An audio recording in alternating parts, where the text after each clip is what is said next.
When I woke up this night, the ship was sinking. Now the lifeboat is wrecked and the ship is sinking.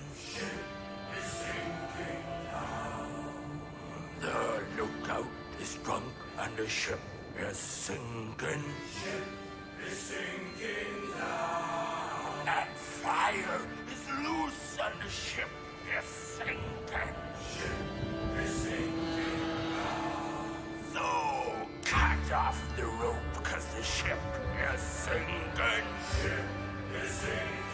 Now the captain's marooned and the ship is sinking. The rigging's ablaze and the ship is sinking.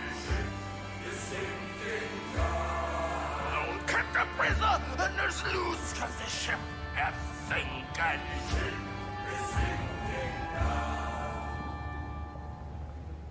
No, starboard to the left, starboard to the right. No, every line is sight, ship is sinking. Not every year there's been more than been flooding in, ship is sinking now.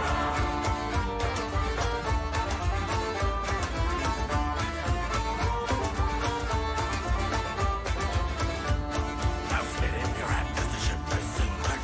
It's sinking now. And spit in your arm 'cause the ship is sinking. It's sinking now. Sleep for them alarm 'cause the ship is sinking. It's sinking now. And I sure you were lead when the ship is sinking. It's sinking now.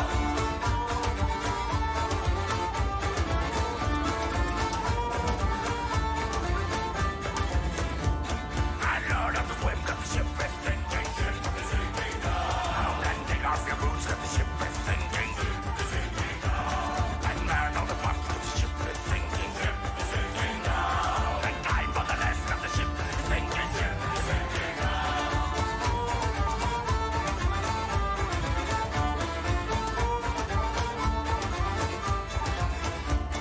And all our stick 'cause the ship is sinking. It's sinking now. And night blood for all 'cause the ship is sinking.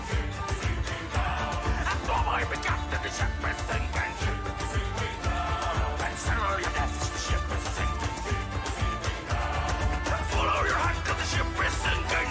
It's sinking now. And say all your prayers 'cause the ship is sinking. It's sinking now. Roll down to the rope 'cause the ship is sinking. It's sinking now. They shimmer up again, but the ship is sinking, sinking, sinking now.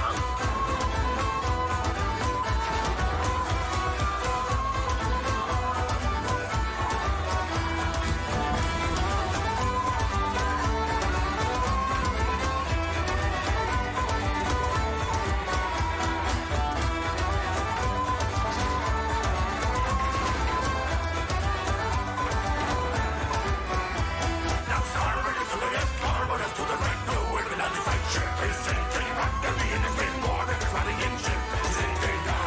Now starboard is to the left, starboard is to the right. No, every land is like ship is sinking. Not every in the spin water is running in, ship is sinking now.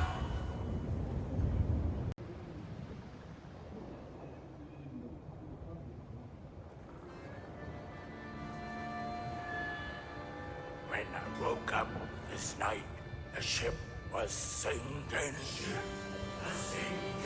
Now the lifeboat is wrecked and the ship is sinking. The lookout is drunk and the ship is sinking. And fire is loose and the ship is sinking. So cut off the rope 'cause the ship is sinking.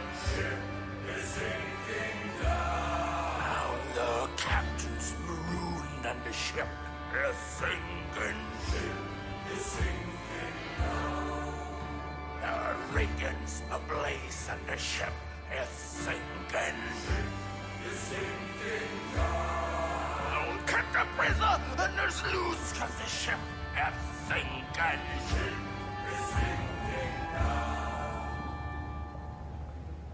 No, starboard to the left, starboard to the right. No, every land is sight, ship is sinking.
Okay, ladies and gentlemen, ladies and gentlemen, give me just a second. I'm just updating some last minute things. We had like 7 last minute signups. So you'll have to forgive me as we try to include the 7 last minute signups that came in. A bunch of motherfuckers on the East Coast just woke up. A bunch of motherfuckers on the West Coast just got off of work. So we're trying our best to make sure that everybody is in here. Better late than never. Yeah, better late than never, of course. Which is why Python is the greatest of all time, because he's doing his actual best to make sure that we can include as many people as possible for the people who do want to participate. Big thank you to Abyss Commando and RonTheTryhard for the raids. Thank you, Blazing Psycho. Or Fisco? Psycho? I'm not sure if that's how you meant to spell it. Thank you, Blazing, for the follow. We appreciate you. I'm just getting the last-minute Matcherino stuff set up. All of the links should be good to go when you type in the Matcherino code, or when you type in command Matcherino, or when you try to take any other actions that require links in the chat. I didn't raid you. That's JJJ. Did I not say Sinbad? Did I say Ron? Well, thank you, JJJ. I appreciate you. You're one of the few Amy mains that I run across where I'm like, wow, I enjoy this guy's personality. A lot of Amy players I run into are like, not nice. They're not very nice people. But I guess you could say similar things for a lot of motherfuckers, depending on the character they play. Toxic? Yeah, that's a way to put it. While throwing shade? I mean, so here's the deal. You know how everyone in the SC community is like, oh, if you're an Asta player, you only have like 3 brain cells? Well, most Amy players I run into are toxic. That's kind of just how that is, you know? Carbol? What's cracking, Carbol? I hope I'm one of the few that you like. I do like you. I do like you. I feel like that today. You feel like 3 brain cells today? Love to see it. All right. That should all be good. This should all be good. I am showing my screen in Discord. I'm going to go ahead and unmute myself real quick. All right, gentlemen, can you hear me? Yes. Hey, Yes, what's cracking, I can. Python? What's cracking, Signia? How you doing, beautiful? Not much. I'm excited to see this upcoming tournament, as always.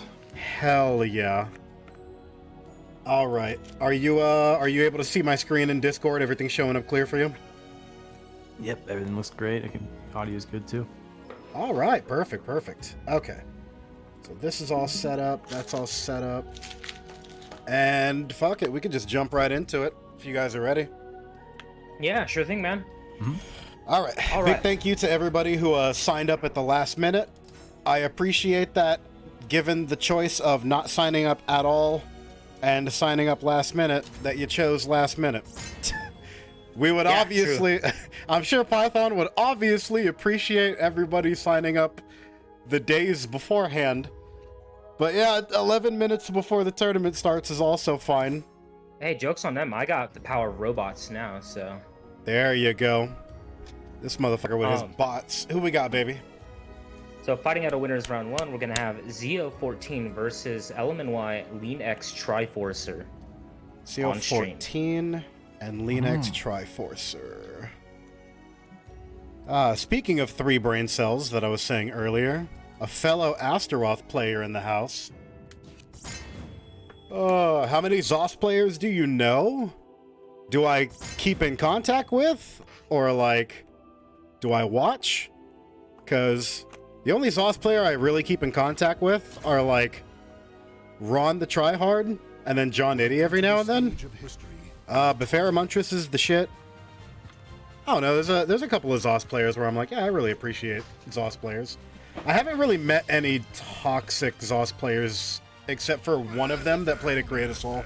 But Creative Soul players don't really count in my metrics. Like they do, but not for tournaments. America, let's go. Hell yeah, red, white, and blue Filipino girl. You love to see it? Yeah. So, Signia, I have a very controversial take on this matchup.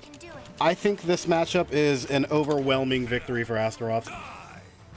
And I am like the only Asta player that thinks this. I think Asta wins this in like a 7-3 matchup. Everything Talon wants to do is shorter range than Asta, does less damage than Asta. She constantly puts herself in the sky, which is usually a big issue against a lot of characters, but not really Astaroth since he has a lot of anti-air tech, including anti-air grabs. She gets constantly counter hit.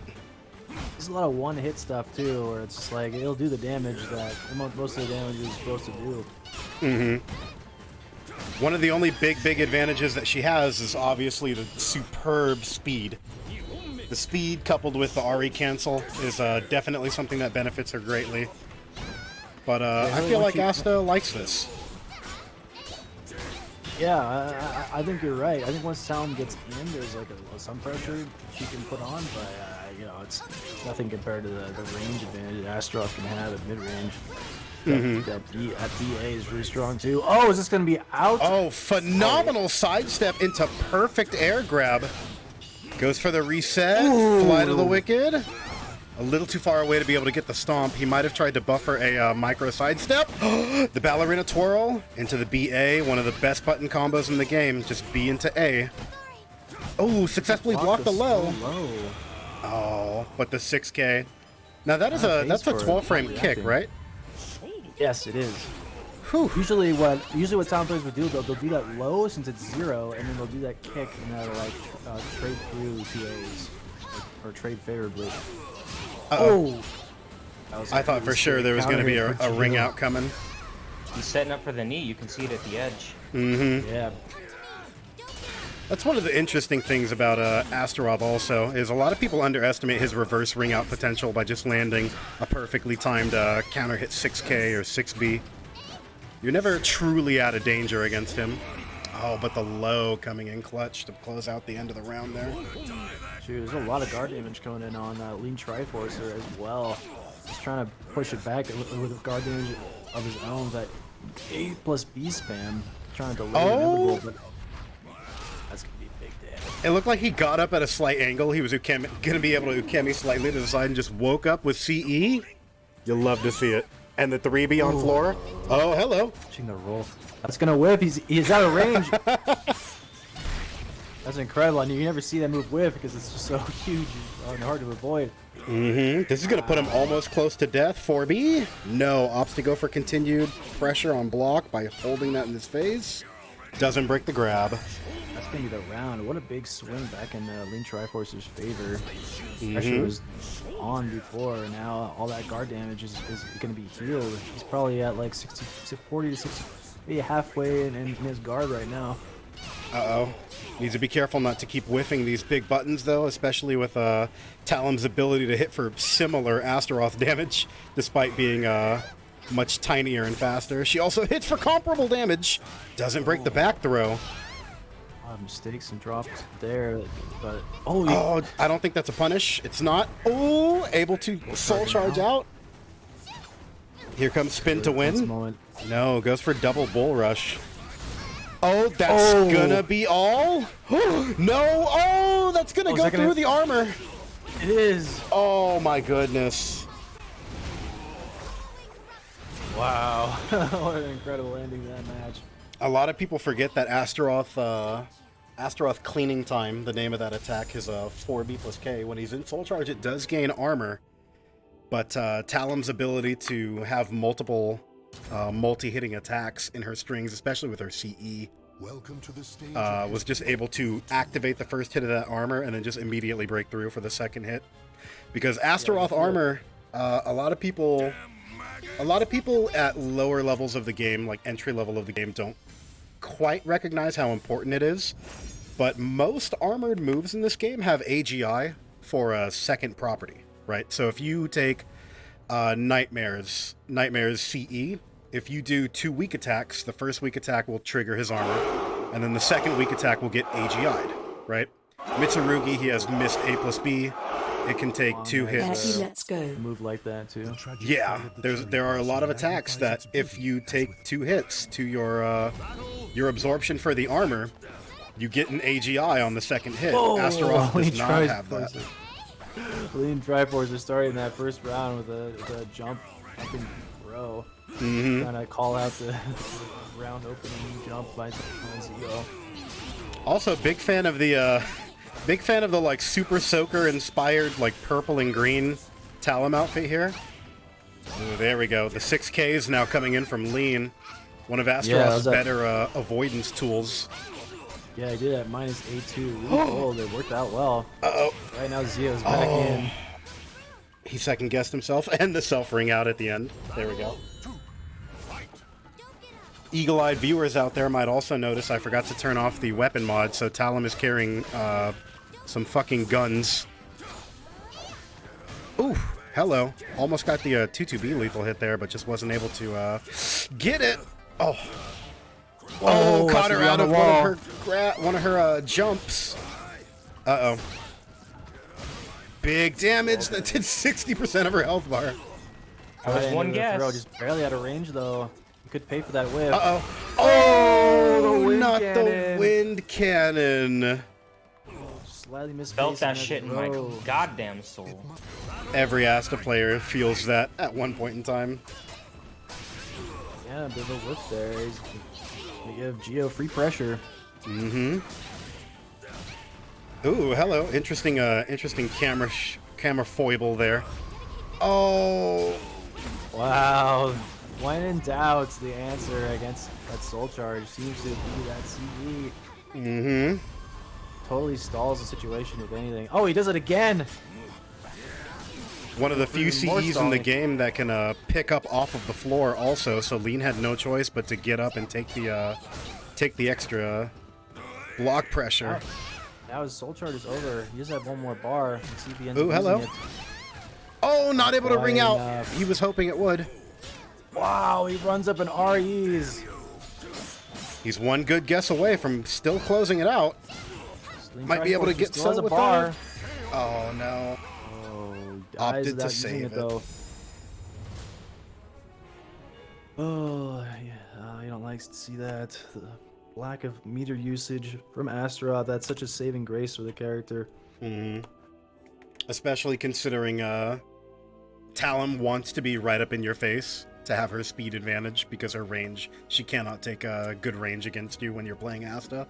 So using a soul charge is just able to push you away and get you back into the axe range that you want to be at while pushing her out of her most effective range. Exactly, it helps a lot when you're just in those situations. For me, like I usually do that too. I'll forget to use it because I'm so busy thinking about what my opponent is going to do next, and I just like kind of act on my read. Mm-hmm. That like I forget that like, oh, I shouldn't take the chance. I should just soul charge out of this bad situation. Mm-hmm. But yeah, good showing by both players there. LeanXTriforcer had a couple of good moments where he made some good anti-air grabs, an absolutely phenomenal sidestep, like instant sidestep into perfect timed 2-3-6-A plus G at the wall in the first match there. But unfortunately, Talum's overwhelming speed and Zio's fantastic usage of Talum's CE was a little too much to overcome there. Yeah, and his anti-soul charge game was really strong as well. Just shutting down Asta soul charge is like one of the most important parts of playing that matchup. Mm-hmm. I had another thought regarding that last bar of meter. It could have been that he was waiting for the opportunity to CE to turn it around instead of soul charge. So that's another good strategy. You just wait for the chance to end the round with a CE. True. But yeah, that's going to be the conclusion of that match. Do we have another match potentially to go into, or we got absolutely. a little time here? Okay. So we're gonna go ahead and begin round 2. Just kind of a heads up here. One of the players said that they are going to be delayed joining. So what we're gonna do is to give them a little bit more time. We've added a stream match in winners round 2. Okay. Is this like one of those, hey, I'm on my way home from work? Right. So, so to kind of give them a little bit of a chance to get home and actually like get water and give everyone else a break. Of course. That's what we'll do here. But the match we're going to start with is fighting out of winners round 2. We're going to have Vesper versus Vetwise. Vesper versus Vetwise. The battle of who gets to keep the V in their name. Yeah, I was like watching Vetwise, just an absolute madman with the Raphael. Mm-hmm. I need to get some matches against him sometime. I don't think I've ever fought Vetwise before. I fought Vesper. He's a son of a bitch, but I don't think I've fought Vetwise before. One of those Rising Nightmare players.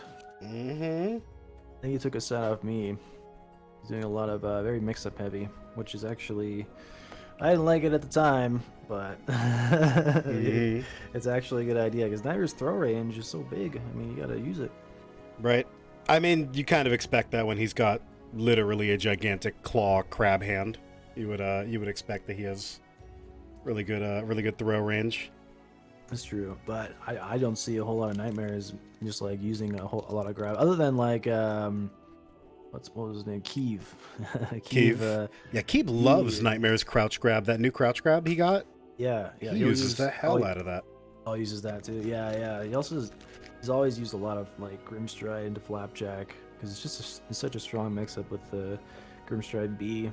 Mm-hmm. You got your safe launcher and Flapjack mix-up. It's always strong. So how do you feel about the Raphael to Nightmare matchup? Because the way I hear it from some of the people in the Discord that play Raphael, they're like, wow, this is not fun for Raph players at all, because of how prevalent Nightmare's armor is, his like terror bubble. Yes, yeah.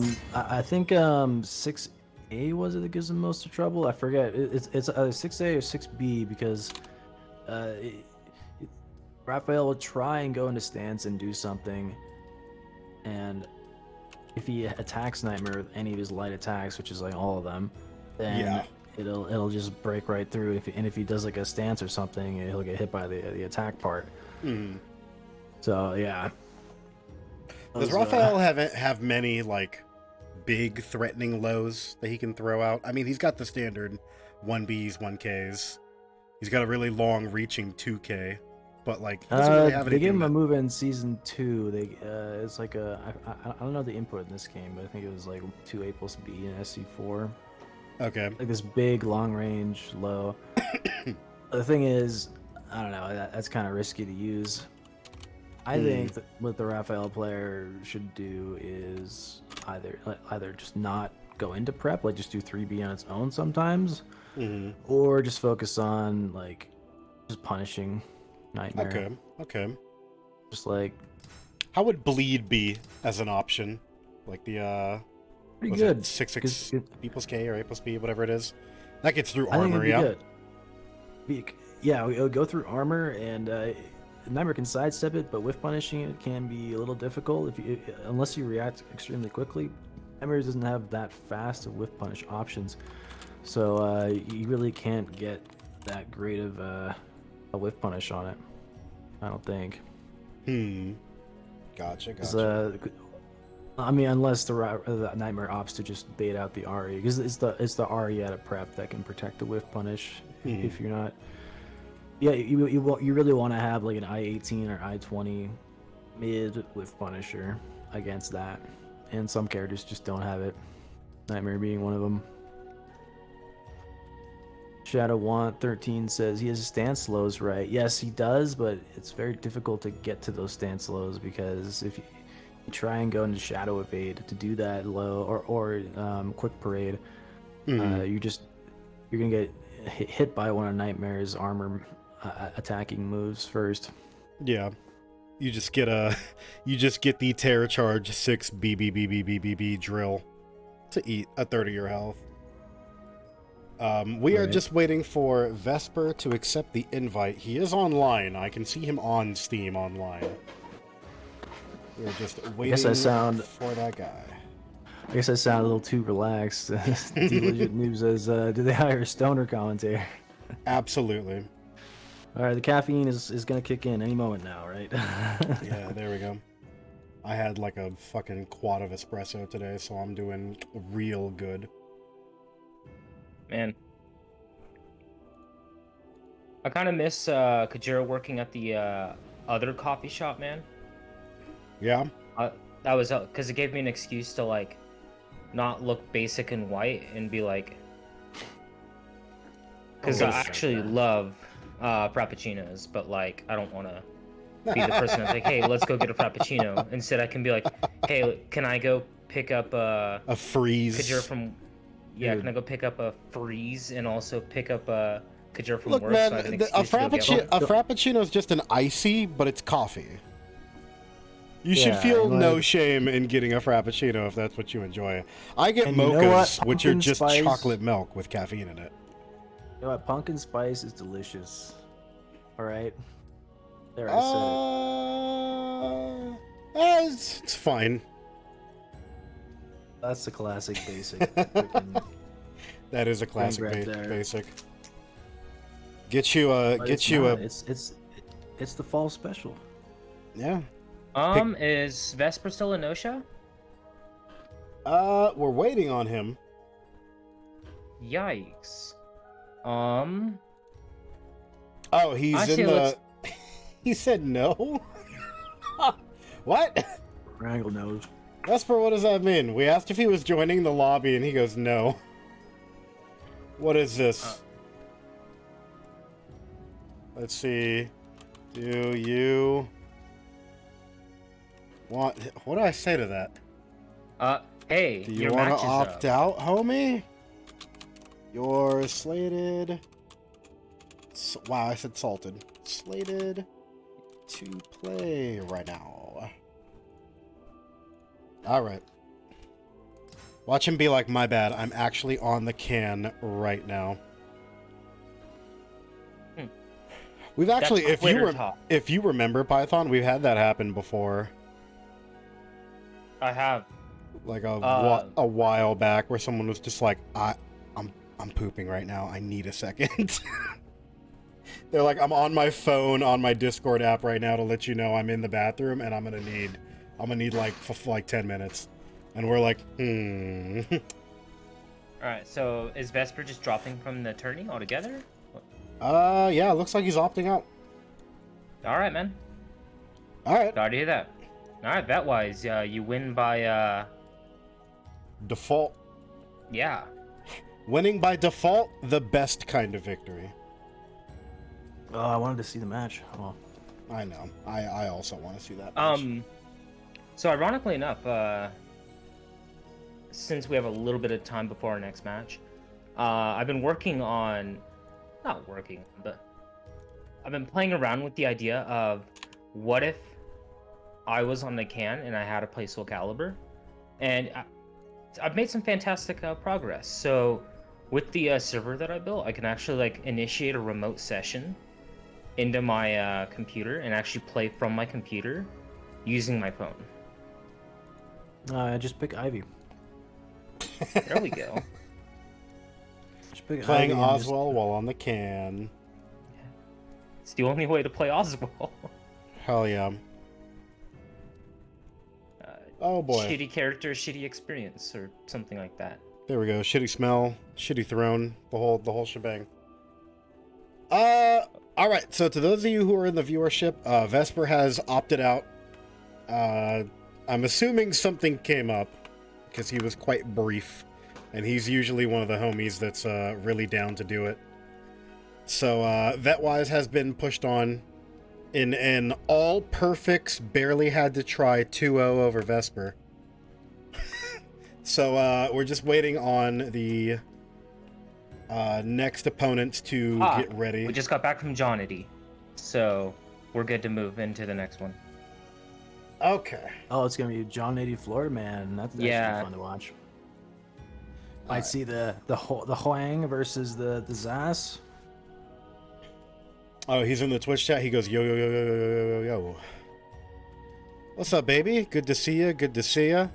John, if you need to take a second to, like, go pee or wash your face or fucking get a water or something since you just got home from work, feel free to do Right. that. I'm gonna go ahead and just send the invites out now. But if you need a second, feel free to take your second. Oh my god, I was looking for Rakuto, man, for a second there. Hey, I mean, when's forgot that that's what lore his name happening?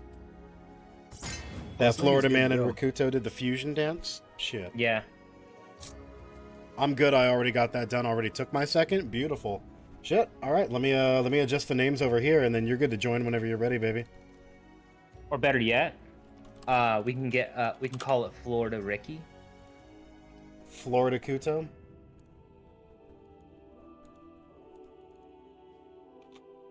Rickoman. I don't know, they all sound like anime characters, if you really boil it down. Alright, Florida man who actually lives in Washington. There we go. Right. Alright. So, I have no idea what the Zasalamel to Huang matchup looks like. Could be I a play lot- Huang casually. A couple interesting things possible in this matchup. There could be some armor moves coming out from Huang. There's going to be a lot of close range play because Zos pulls the opponent in and Huang pushes himself in a lot of the time. So it's going to be a lot of up close. It could go either way. It could be a very turtley match or a very mashy match. It depends how willing both players are going to be to fight each other up close. But I think jonnitti, no! Oh no! You love to see it. is this dot Calibur? This is Dot Calibur. Oh man. Oh man. Which developer do I blame now? Okubo's gone. I don't know. I would just start. You know who's never the wrong answer to blame? Michael Murray. Just yell at Michael Murray. Oh, Wow, that was a true. quick first round by Florida man. There you go. Able Wonder what? able to take it with the wall rising KKB. jonnitti could be popping his going through reversal jonnitti, edge yeah. here. Sure. So I actually In all have likelihood. I think I have the fitness plan for how we can all get in shape while watching Doc Calibur. All right. So God. we pick a side, and so like Florida Man could be A and jonnitti could be B. Every time Florida Man wins, we do 10 push-ups. Every time jonnitti wins, we do like 10 sit-ups. Man. I would love for one of them to just be super one-sided victories so that by the end of these we just end up with like huge arms or super defined pecs and abs, but like nothing else. Hey, Florida Man took round number 2 there. Was able to get the low talisman back throw lethal hit into his soul attack for a mix-up, and jonnitti did not expect the soul charged 1 KKK. Yeah, I can only wonder with him winning the first 2 rounds quickly like that. Maybe he's spending a lot of talismans. Maybe he's not. Maybe he's looking to close it out now. It could be. Mm-hmm. Can only speculate. It looks like you were correct though about the this is either going to be really turtly or really mashy. If the rounds are flying by that quick, these are not turtly. Yeah, Florida Man took match number 3 there too. I was about to say jonnitti is definitely going to be willing to fight it out. Florida Man it's looking like he's coming out on top in that regard. Game 1 goes to Florida Man. 3 rounds. Yep. All right, absolutely devastating first match that all of us were able to witness. jonnitti now has the option of taking a counter pick, which he does pick, but he goes to the daytime Murakumo Shrine Grounds for Setsuka stage. As we were able to get a little hint in the first match, they were loading into the nighttime variant before we got kicked out of spectating. Please let us watch this. Oh my god. Come on, Calibur. There we go. Yeah, baby, we're in there. All right. Ooh, big 4-4-B. Uh-oh. Ooh, hello. Oh, he got him. Oh, he doesn't hold it. Yeah, didn't have faith to hold down the reverse ledge the entire time. But even though he didn't hold it down all that long, he still gained a huge amount of meter from it. More RE coming out. Oh, it's going to kill. We're seeing a lot of reversal edge, and Floorman not using the B slide K into the B, I think it is, to get the break attack. Usually that beats RE? I'm not sure. Ooh, do you feel like reverse ledge is an answer to use here, or is jonnitti doing this for meter? There's definitely got to be a point here. It must be something to do with the previous match. Like he's probably trying to avoid mix-ups or something like that. That's the only explanation I can think of using that many reversal edges. Yeah, the meter coming into play here. Uh-oh. That's going to be big damage. For the reset. Decides to stop the pressure short. Probably afraid of the CE. And that 3B with the little tech crouch on the start of it. Oh, catches him with that, but kind of drops the follow up.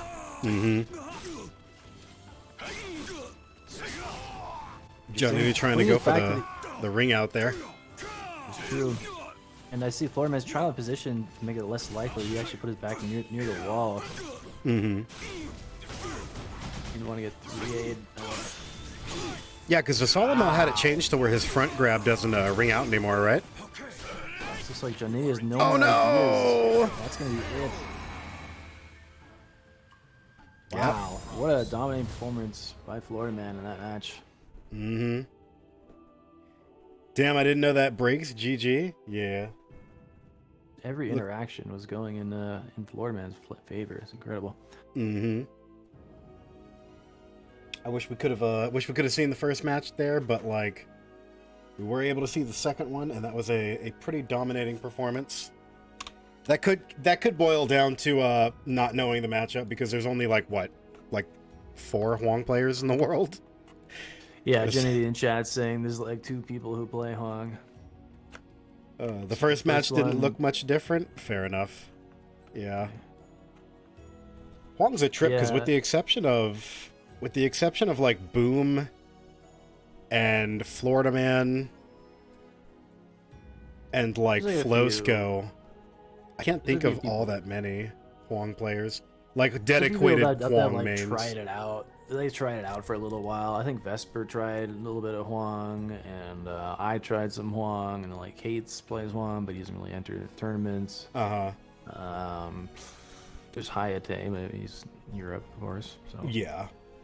I'm trying to think of like American Hwang players. I can only think of like 3 off the top of my head that are like doing tournaments, trying to do it. Yeah, the truly dedicated one, there's like 2. Yeah. Revan plays Hwang? Talking about Darth Revan? Oh, yeah, Revan. Revan has a Hwang. Okay. Wasn't he a SIG player originally, or am I high? He played Grow. Okay. All right. I haven't seen him in a while. But yeah, so yeah, if you didn't know the matchup, then yeah, I could see how you could get hit by a lot of that stuff in the neutral game. Hwang has a surprisingly long range in some of his moves. And Floorman had good anti-Zoss counterplay. He was chilling when he needed to chill. And jonnitti, I don't know if he got a chance to really use his meter at all, come to think of it. I don't believe so. Yeah, that's what can happen. You get all kind of frazzled by all the crazy stuff the opponent's doing. You forget to think about your meter and other stuff. jonnitti also has the built-in John of just got home from work. So that's true. Right. When all else fails, you got how warmed up he was. Yeah, when all else fails, you got the bro. I've been at work for 8 hours and just got here and booted it up. I know that affects me. Yeah, I used to do those streams where I'd get home from a 9-hour shift and boot up Calibur, and I'm just like, wow, I'm playing like dog shit because I'm so tired. Florida Man, I just woke up from a nap. To be fair, this is true. This is true. You're groggy from just waking up. He's groggy from getting off of work. We love to see it. Oh boy. But we're gonna go ahead and mosey on into the next one here, and then probably after that match we can take a little break to show the match arena and say hello to people. Unless do we have another no. match to show? or- Yes. Okay. Just for someone in Discord. All right. So fighting out of winners quarterfinal, we're gonna have LMNY RonTheTryhard versus Traestarr. RVNT. Traestarr. Revenant Traestarr versus Luminary RonTheTryhard. All right. I don't think I've seen this guy Traestarr before. We've seen him a couple of times on Mighty Mooks. The name is familiar, but I always forget who people play unless they enter the tournament consecutively. I believe he's a maxi player if my memory's right, although I could be high as hell. In which case, this might be a maxi to Zoss play, which I'm always down to watch. I haven't seen a lot of maxi players lately, so yeah, it'd be cool to see him come back and see if anybody remembers how to fight him.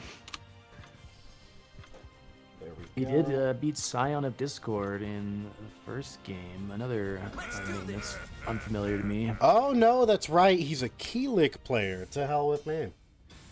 This is the Keelik going up against RonTheTryhard's Astaroth. And he picked Astaroth. Interesting. I wonder why. I He also probably has a think, long explanation for doing so. I also think Astaroth wins this matchup. They have similar ranges with Astaroth just straight up hitting for more damage, having a more abusable soul charge. Yeah, I can see this being hard for Keelik. The only thing that makes this a little rough for Astaroth to try to get in on is some of Keelik's wall risings have a tremendous amount of pushback, which is really good to be able to stuff his ability to get in. Yeah, that's definitely a good point. Anything else? All the characters I play do well against Astaroth, so whenever I think about other characters' matches, I'm just like, wow, yeah, I can see that being really annoying to fight against. Ooh. You really want a great like throw punish and decent range, decent pressure. Keelik is just kind of able to all around for that stuff. Yeah, like that wall rising B, no joke. Keelik wall rise B does a good amount in this matchup. And an unfortunate whiff by Traestarr getting punished. Big counter by hit. Traestarr Big counter hit again. getting his own whiff punishes. Whiff punishes back and forth. Ooh. And the 1K to close out the round there. Yeah, Traestarr sitting on 2 bars of butter. That move is putting so much work in for him. What is that? Is that 4-4B? Is that the super poke? Yeah, he it's fairly could easy to bring use this out game. here? No. Oh, he decides to back up. He's got a lead. Not a bad idea. Oh, he ducked into the uppercut. Oh, the heavy hitbox on that.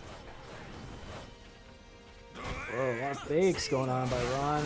Uh-oh. Oh, he caught the Ukemi. That's going to kill. No, it's not going to kill. He's alive. Oh, and the 2A.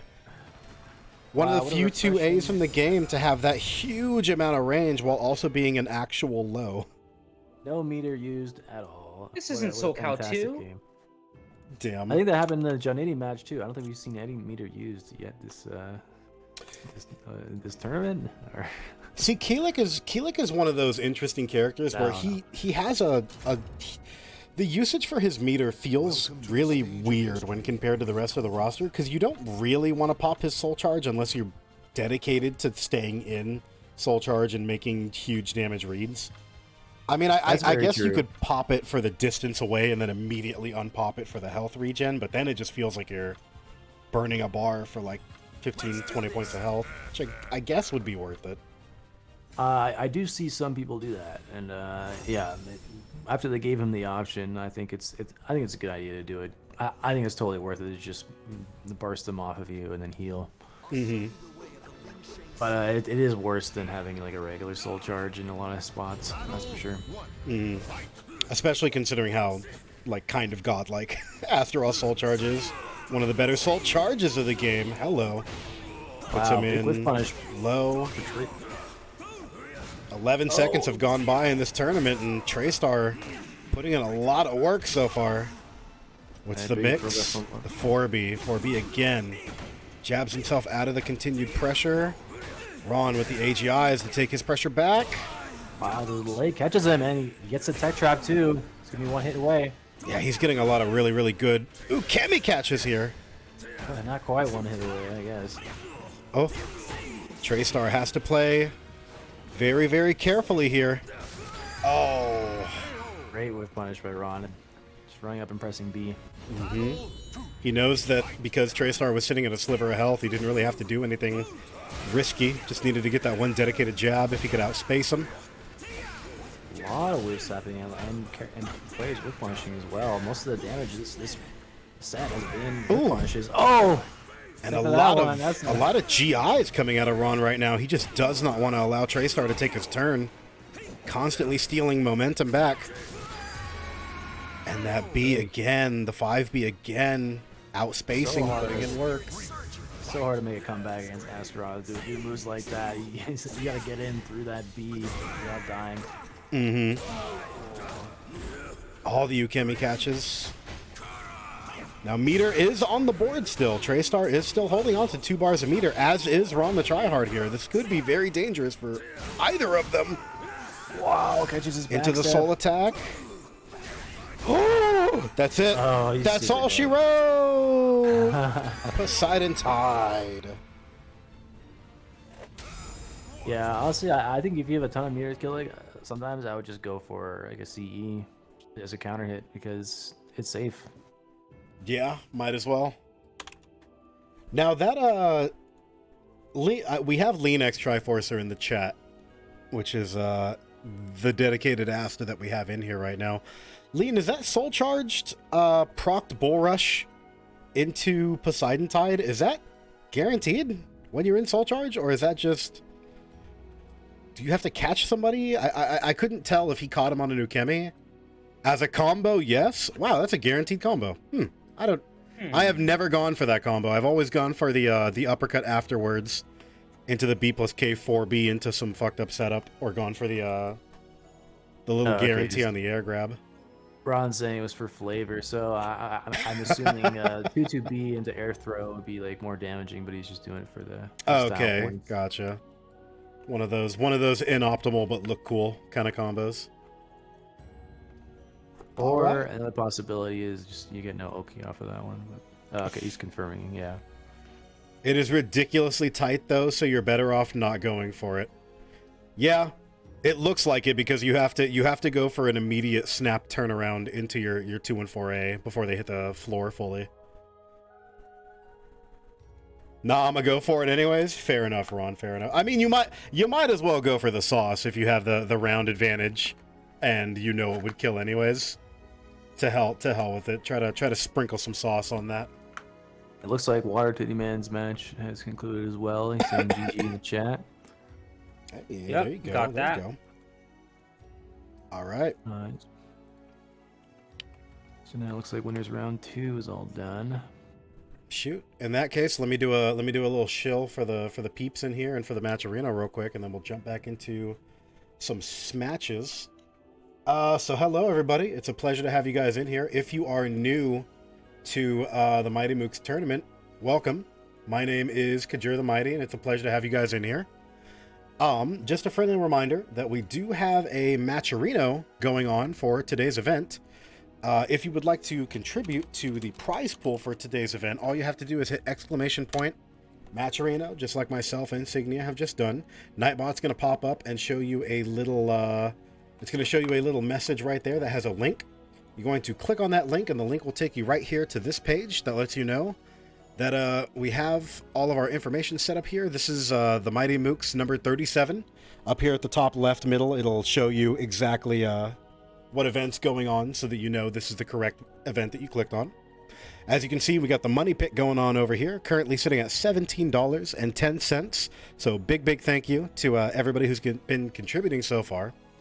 If you yourself would like to contribute to the match arena, all you have to do is click over here at the top right where it says login. It'll ask you what you want to log in through. I usually log in through my Twitter because it takes about 2 seconds to do. Yes, we understand you're not a robot. And kablam, we're now thrown right back in here. You can see up at the top right, I'm logged in as Kajir the Mighty. You're now going to come over to the top right and click the golden contribute button. If you would like to make a direct contribution, if you want to throw in $5, $2, $4,400, whatever you want to do. there is a direct contribution you can do right here. We also have the Matcherino codes that you can claim, of which we're still sitting at 41 out of 50. If you would like to claim one of these codes, all you have to do is click this button. It's completely free to do so, and it adds 30 cents into the Matcherino prize pool. So you can see right here that I clicked the button. Yeah, let me click that bad boy. Is it not working? Oh, I think it might have already done it. Hello. Did I do it correctly? Yeah, I saw your name pop up on there. Okay, cool. So X out of that and scroll down. You should see your name. Actually, here, I'll just reload the page. Kablams, oh, there I am. All right, I did do it correctly. So as you can see, we've got all of these 30-cent codes here. 30 cents from Jose Garcia. We got 30 cents from Ron. 30 cents from Not Vaxxed. 30 cents from Takia's Trash. All these beautiful people putting in the 30 cents. I know it doesn't seem like a lot of money at first, but it's 100% free to do so. We still have 37 out of our 50 codes remaining, so you're just able to throw free money into the prize pool, and it literally does not get better than free. And big thank you to Silo Zen for throwing in the $15.30. He said, hashtag buff Dan, I'm tired boy today. Yeah, Silo, you should always be tired because you're out of jolly old England, and it's like what, fucking midnight for you over there? It's 3 a.m. To my knowledge. Oh my goodness. Yeah, Silo, you should be in bed, but thank you for the contribution. Maybe that's why. Oh, Carble said it's 1 a.m. Silo said it's 1 a.m. Okay. Man, that's why Silo's always tired every time I go live. I always go live at like 4 p.m., 5 p.m. That motherfucker's heading to bed. But yeah, big thank you to everybody who has been contributing to the match arena. We love and appreciate all of you guys. And gals. And they, thems. Fucking a plate of waffles. Whatever you wanna go under. Look, man, I don't even pretend to understand. I'm just gonna try to fucking not insult people. But yeah, big thank you to everybody who has contributed so far. And if you are new here, and this is your first time ever catching a Mighty Mooks tournament, friendly reminder that we run these Soul Calibur 6 PC tournament events every Saturday at 4 p.m. Pacific Standard Time, which if you're on the East Coast, that's going to be 7 p.m. Eastern Standard Time for you guys out there. So anytime that you want to swing on by during those hours, we're always running these events every Saturday as long as we're able to get the signups to do it. And these events will always be run right here at twitch.tv/Kajur the Mighty. If you're not a follower yet, consider becoming one. Big thank you to Blazing Psycho earlier for the follow, and thank you ShadowAnt13 for the resubscription. Love and appreciate everybody who keeps this channel alive. And thank you to everybody for watching. We're going to go ahead and jump right back into the tournament here, and I hope you guys are ready for some more Soul Calibur action. All right, man. So, fighting out of winners semifinal, we're gonna have Xephukai versus RonTheTryhard. Oh, Ron Xephukai always talks about this matchup. Let's see if he's found a solution. Yeah, RonTheTryhard has openly admitted before he is not a fan of fighting Sophie, and he is not a fan of fighting Zhongguo. And guess who you're going up against? One of the best. Guy who means both. Yeah, one of the best Sophitia / Zhongguo legacy players in North America over here. I think he gets it from fighting Zeph in particular. So Yeah. I think it's more of a Zeph thing than a Zhonghua Sophie thing, but I could be wrong. There's definitely some things about the matchups he does not like just the fact that if you know what you're doing against Asamela, Sophitia, there's so many things you can do to make the risk reward in your favor. Mm-hmm. I would just play Yoshi myself, but yeah, he has a okay Yoshimitsu, or I guess. You think Yoshimitsu would be the answer against Zhongguo and Sophie, like character to character? Be much better. I think those are both relatively even matchups, so I just play Hilda against them because She's a monster. It's the lack of familiarity from Zeph that helps me take sets off Xephukai once in a while with Hilda. Fair enough, fair enough. All right, this is a winter semi, you said? Yes, sir. Yes.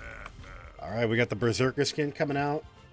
We got cast iron pampered chef Zhongguo in the house. Okay, this works. Astaroth versus Xianghua. This is not too bad. Yeah. Probably one of the better cases, scenarios for Ron. I wonder if Ron's just in an Astaroth mood today. This is the second time on stream that we have seen him play Astaroth. He might have played Asta in some of his off-screen matches. Good guesses here. Making the big high damage ranged attacks, trying to keep Xephukai out of his operational range. Good counter hit. Wow. Zeph putting out a move at long range, getting hit by a Ron putting out a move at long range. Mm-hmm. He's trying to do a job of controlling space right now, it looks like. Forward throw would be the ring out. Opted to go for the 1K, expecting Zeph to step, which would have been a ring out tool there. He did read it. Got to be careful. Yeah, the low in there. Now, someone can correct me if I'm wrong. Is that a low into mid or a low into high? It's a low into mid, and it's a tracking mid. Gotcha. So, yeah, you basically just have to block it. It's only minus 14. Mm-hmm. Huge damage coming out here.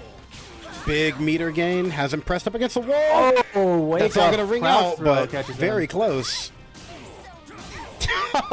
The 4Bs and the Crybabies coming out in spades right now.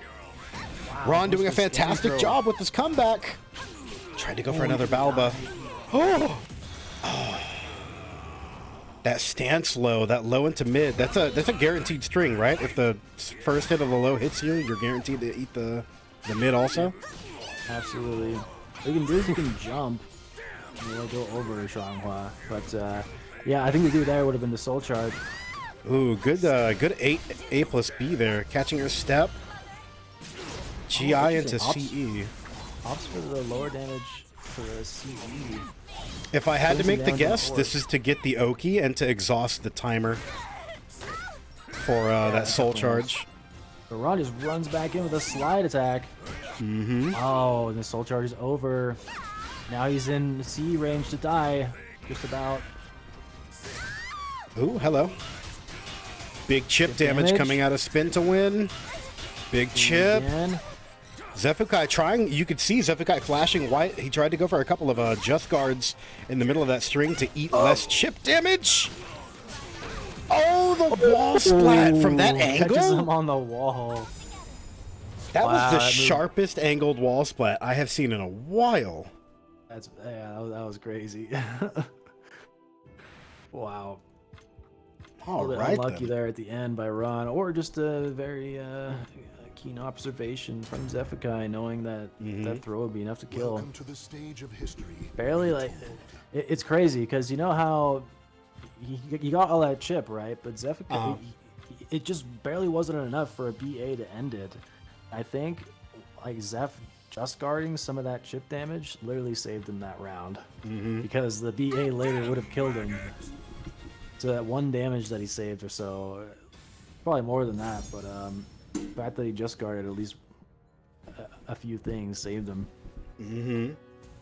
That's another interesting thing is because Just Guard isn't as prevalent in Soul Calibur 6 for what it does mechanically as it was in Soul Calibur 5, a lot of people just straight up forget that it's in the game, but it is very handy, especially in a lot of scenarios where you're jailed into blocking something that hits heavy chip, like Asta Spin to Win, Nightmares 6 BBBB, Terror Charge, Yeah, there's things definitely like that. spots where there's no reason not to go for it. If you're not going for it, you're taking free damage. And Xephukai taking round number 1 there pretty decisively. I don't know if I like the stage counter pick because Ron was doing really well just by spacing him out. If I had to make a guess, this is one of Astaroth's most powerful stages in terms of just straight up ringing you out from anywhere. I'm assuming that's what he was looking for. Is heavy walls, heavy ring out. Yeah, it works out really well for Astaroth in general. I just think he was doing so well with a lot of space available to him. Trying to go for Let's the see if he can get a ring armor out. here. Was he fast enough? He was not. No, that move is so hard to whiff punish. That's going to be enough to kill. It's not! He has just barely enough low. Got him, though, with the jumping kicks. Shovel Knight on the ropes here. All right. Nails him to counter it. Yeah, good reliable damage. Opted to go for the 8 A plus G. He needs to get away from the edge here. Yeah, put himself in a dangerous position, but it looks like he's full rushing right out of there. That's a guaranteed combo right there too. The soul charge 66KK into the A+G slide 2 gets the wall combo. Good just guards coming out of Xephukai here, but he's still eating a hefty amount of chip damage from the remainder of that spin. The 4As coming out of Ron, trying to shove 12 frames in Zeph's face to get him to stop pressing so aggressively. Ron needs to be careful. Zeph just got his bar of meter. Oh, and just as I say so. I won't quite kill, but it's going to be one really mix-up. uncomfortable Oki. Yeah. Oh, it is 66K. Oh, he was just far enough, but he didn't react in time. He got hit with the mid kick. Gotta finish off Xianghua before she is low health, as otherwise that CE is just gonna swing match in her favor. Such a powerful critical edge. It looked like Ron was wanting to put out some kind of fast moves there in order to he's just reading some kind of counter hit timing from Zeph, and he's just calmly blocking and waiting. I mean, it's definitely not bad to throw out Asta's 4A as something to just kind of contain close range step. It's a 12 framer. You can go for 4AA or 4AB to try to go for your interesting little mix-ups there. Yeah, you could have opted just to back off and just poke at him. I feel like that was working like amazingly well. I would just add maybe a little more 2A or something. But it looks like Ron is saying in the chat he's his internet's acting up. Bit. Yeah. That's been a theme we've been having today. I wonder if it's people's internet or if it's potentially Steam, because we've been having like, I think this is now the third person who said that it's just Soul Calibur Online today has just been feeling really, really weird. Scion ended up dropping from the, I believe he ended up dropping from the tournament today because he was having connection issues. Ron's having connection issues. Well, What's my up? matches with Ryan off stream, we were having issues up until I parseced with him. Yeah, it might be, I don't know, it might be a Calibur or Steam thing. I haven't played any Calibur today, so I can't speak for myself, but everybody's talking about how their internet runs fine until they fight somebody, and that's kind of just that's how it is on these net play tourneys. It's kind of how it is in just online in general. Even Parsec is hit and miss dependent. Yeah, but at least when you're playing from like a long distance away in the West Coast tournaments, it's not like you're getting one-sided lag like in a Parsec. Yeah, this is true. This Equal is lags. true. It's the reason why we don't run.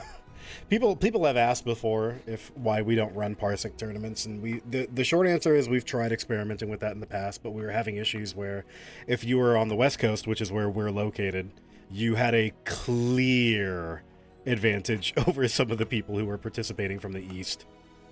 Oh, totally. I think it's nice to have both options available. Yeah. But yeah, good match there by Xephukai and RonTheTryhard. RonTheTryhard not out of the tournament yet. He's just been kicked out of Winterside into Super Winnie Hut Junior side bracket. So he has the capability of coming back. That's true. See how well Asta does. He's saying he's committed to playing Astaroth today. Hell yeah. I'd definitely like to see more of it. For sure. All right. And man, I wanted to see the Yoshi. With that, we're gonna move into winner's semifinal. Fighting out a winner's semifinal. Match 2, we're gonna have Exander versus Florida Man. ooh boy. Ooh, it should be. I wonder what Xander's playing right now. I'm seeing a lot of Hilda Against lately. Twong, it's gotta be Hilda. Hilda Okay, just yeah. shuts him down. Oh, really? In Okay. my opinion, well, here's the deal. You ready for this? Yeah. 5A release just stops Huang from moving. Oh, yeah. You just I do could see that a working well. safe on block horizontal mid with great range that can wall splatter ring out that buffs her on hit. And when Huang tries to do anything in your face, that's it. Yeah, I could see him struggling a little bit to crack open a Hilda turtle as well. Hilda just does just spam C5As. It's just like you're not gonna whiff punish that easily. Like Yeah. The option is often you just block it and then do the mix. But what's the mix for Huang? It's like you kind of have to run up and do something slower like that. Safe launcher takes a little while to wind up. So the whiff, the mix for Huang, and I've tried telling people this, and they really don't like my answer. It's just do 4AA. Yeah, 4A. I I like the move, but I think his mix-up is strong. If you literally just do throw slash 228 plus B, that like 2-hit safe launcher. Just Yeah. do those two things. Yeah. Mix in a little 236K. It's like a tracking mid launcher. It doesn't launch crouchers, but it'll launch steppers. It also has a But it's tech jump mid. on it, right? The 236K, the multi-hitter kicks. Probably Whoa! not that consistent. Voldo. What? Voldo? Hang on. Hang Happy on. Halloween. Hang on. The Voldo pick coming out? I can see this being really annoying for Hilda. I definitely played this matchup. I do not enjoy it. I didn't know Florida Man had a Voldo in his back pocket. I feel like he's got every character at this point.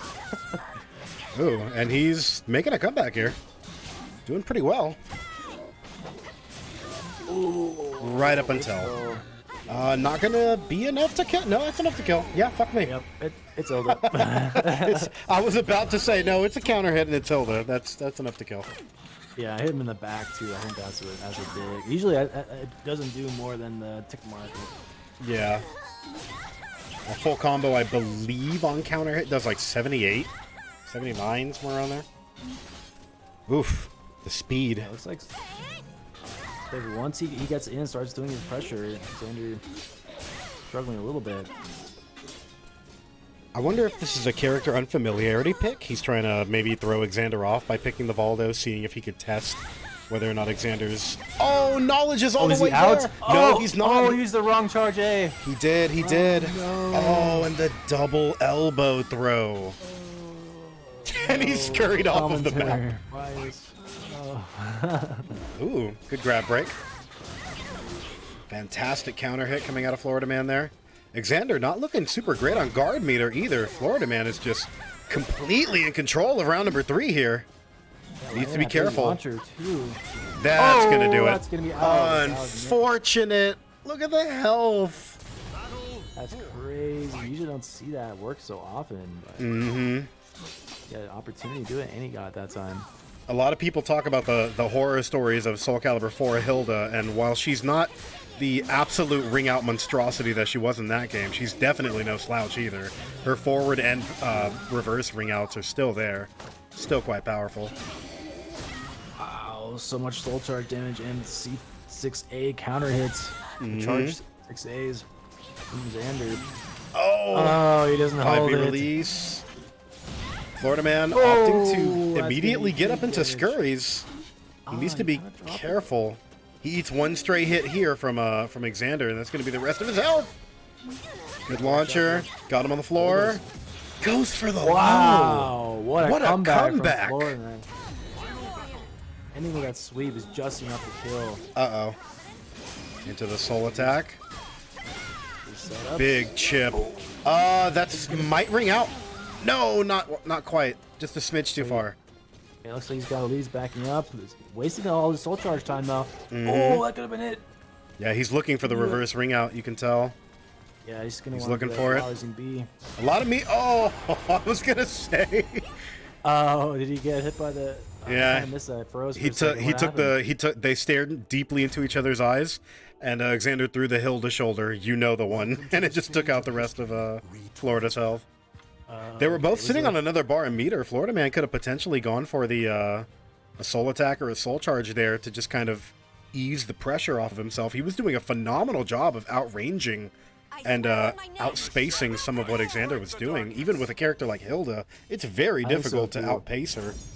I think that was definitely a case where he's looking for the CE because Vola's soul charge, I don't know, it pushes back so far and it takes so long to get back in that I know what I'd be going for. I'd be going for that CE to end that. Yeah. Even the health bars. The trick is back to the Huang. The trick is to back turn yourself with Voldo and then go for that 12 frame like Manta does. Oh, hello. This is going to give her a spear regalia. great counter opener by Florida Man, but follow-up got sidestepped. Oh. Into a big whiff punish. Mm-hmm. Oh! AGI coming in clutch. Big meterless damage there. And the tech crouch from the 6A release, getting underneath Huang's high and giving him the Regalia counter hit. Excellent play from Xander. Ooh. Landing all Hild's big damage options. Yeah. Florida Man also doesn't have any talisman charges on himself yet. Being very mindful of where his talismans are and being very conservative with them. Great Not going to be able to backstab kill. Gotta be careful though. Mm-hmm. Oh, I don't think he meant to. Oh, it worked. maybe he did. There's no way that was intentional. Yeah. You think? There's no That had to have been a soul attack or something. Ooh, Oh, he goes for Xander it looking again. for the ring out. Getting himself out of trouble with that soul charge. Oh, Ooh. he steps. Good grab break. Oh, not gonna ring out. Not gonna ring out. Goes for the jab flurry. Oh, Time he waits. doesn't break the grab. Gets kicked in the side of the dome. Florida Man now sitting on 5 life force. Still no talisman applications to himself. Xander putting himself right Not at the gonna edge of the ring ring. out. Oh, I was looking for that. I was going to say that that's Mm-hmm. really dangerous being by the edge. And that 1A, quite good. It's literally a copy-pasted Mitsu 1A. Horizontal low for 34 frames, but it does ring out at the edge. All right, a little more talisman use here. Ooh, the shoulder was a little too far. Out of A lot of range. I scrambled never see eggs that. here. Uh-huh. There's a soul charge coming out. Goes for the jumper into the guard break. I've noticed Florida Man has a habit of going for that. Uh-oh. The damage. Step. Xander is very close to winning this with a counter hit. Anything he does to open up is going to be lethal. Xander spending the regalia to get that plus 8. Smart option. And all you can do, because he's shoving horizontals at you against the wall's edge, is just sit there and wait for it to be over. Wow, look at that damage and chip damage from the setup. So much. And those Hilda tech crouches are coming in so well for Xander right now. He's just getting underneath a huge amount of Huang's highs. Yeah, Florida Man's getting a lot of decent openers, but he's getting caught by a lot of shoulders. So Good he's grab, just good grab. not winning the damage race. 2-2A plus B. There's no way. That had to have you been a thought- soul attack. Oh no, I think he thought it was a standing launch. Oh, there we go. Yeah, the 4BB is going to close it out. This played Oki at the end there, punished by Florida Man. But this is Huang when he's at his most powerful, is when he has the ability to burn all talismans and not have to worry about his life force at the start of the next round. This is going to be it for him. He now gets to go as negative as he wants. Looking for the back throw lethal. Good grab break. Hilda 3A, one of the godlike tools at her disposal. Good GI. Goes low. How much oppressive offense from the Huang. Xander's holding pretty well though. Oh, but he doesn't he hold on the doesn't get regalia. Tries going for talisman in his face. Oh, good crumble. Didn't get the grab off. Oh, wasn't able to confirm. Oh, just the duck underneath. And the 2A, the scramble. The mash got him. That entire match was just a fucking plate at IHOP. Just all scrambled eggs. I thought that was great offense by Florida Man, but just Xander was breaking all the throws and he was catching all the movement afterward. Not only that, if you notice, during the duration of that match, Xander was tech crouching underneath just a huge amount of Florida Man's options by just going for shoulder, going for the 5A release, the 6A release. He was just in a constant state of tech crouching underneath the high options that Florida Man was trying to throw out, and he couldn't successfully contain Xander. Florida Man saying, yeah, that's used totally on purpose. 10,000 10,000 brain. Yeah, absolute galaxy brain gameplay. Yeah, 2A plus B. Yeah, that 2A as plus B Huang, shoulder. Like he was trying to contain his movement with 6A, and it's like, oh, he just ran in with the with this E6A and tech crouch and got 60 damage. It's like, oh, I did a vertical, or I did something too short range, and I get spear launched. And Exander's a very conscious player about the options he throws out. He really enjoys the tech crouch options. The 5A release, the 6A release, the 2A plus B little shoulder has a tech crouch on it, I believe. He's going for the 3A, which has I believe it has a tech crouch and also leaves him in crouching, and is a phenomenal ukemi catch option. It just stops all directional ukemi by just existing as a really long-range Hori mid. He's just throwing out all of these really, really good options to just prevent Florida man's movement, and when he has to stand still and throw out a jab, he's crouching underneath the jabs. Yeah, everything Xander was doing was just working out so well. And for Florida man, Exander goes, that CE had me shook. Yeah, that was definitely an on-purpose CE. Alright, we're gonna pull jonnitti and Vetwise's match. Okay, we get to see some Vetwise gameplay. Okay, and we're in deep lower Weenie Hut Junior bracket match here. Jonnitti versus Vetwise. This is the match to take us into the late tournament stage. And this is losers round 3? Round 4. Round 4. There we go. Round 4. There we go. This way it beats having a bunch of dead time, so I'm like... Oh, absolutely. Match. Yeah, get something for us to watch, get something for us to commentate on. Let me go ahead and change the names here. Beautiful. I think I played that matchup early on. Oh, it might have been with Halmaro, actually. What I did is I just spammed like mid horizontals because like everything else was like way too risky to throw out until the you just pressed like BA or something. Or that. Yeah, I think that's the input. If your character doesn't have any like really good Hori mids or Hori lows, it's kind of difficult to really do anything high against Hilda and be able to maintain a good flow of combat, because she's able to just disrupt you so harshly, and everything that she disrupts you with either gives her a regalia, which powers her up and gives her more options, or causes a hard knockdown. The 2A plus B that just hard knocks you down, or the 5A release just gives her powered up, and she's just in a constant state of either crouching, knocking you down, or being powered up. Now, yeah, that is very true. But what a lot of people don't see is sometimes you can just bait out the tech crouches and whiff punish. It's just, of course. Xander was he was reading the timing and just putting it out there, and he's beating both just covering both options of like heavy movement and attacking in neutral. So that's why it ended up working out so well. All right. I think. Moving into the Zos versus Raf matchup, how do you feel about this one here?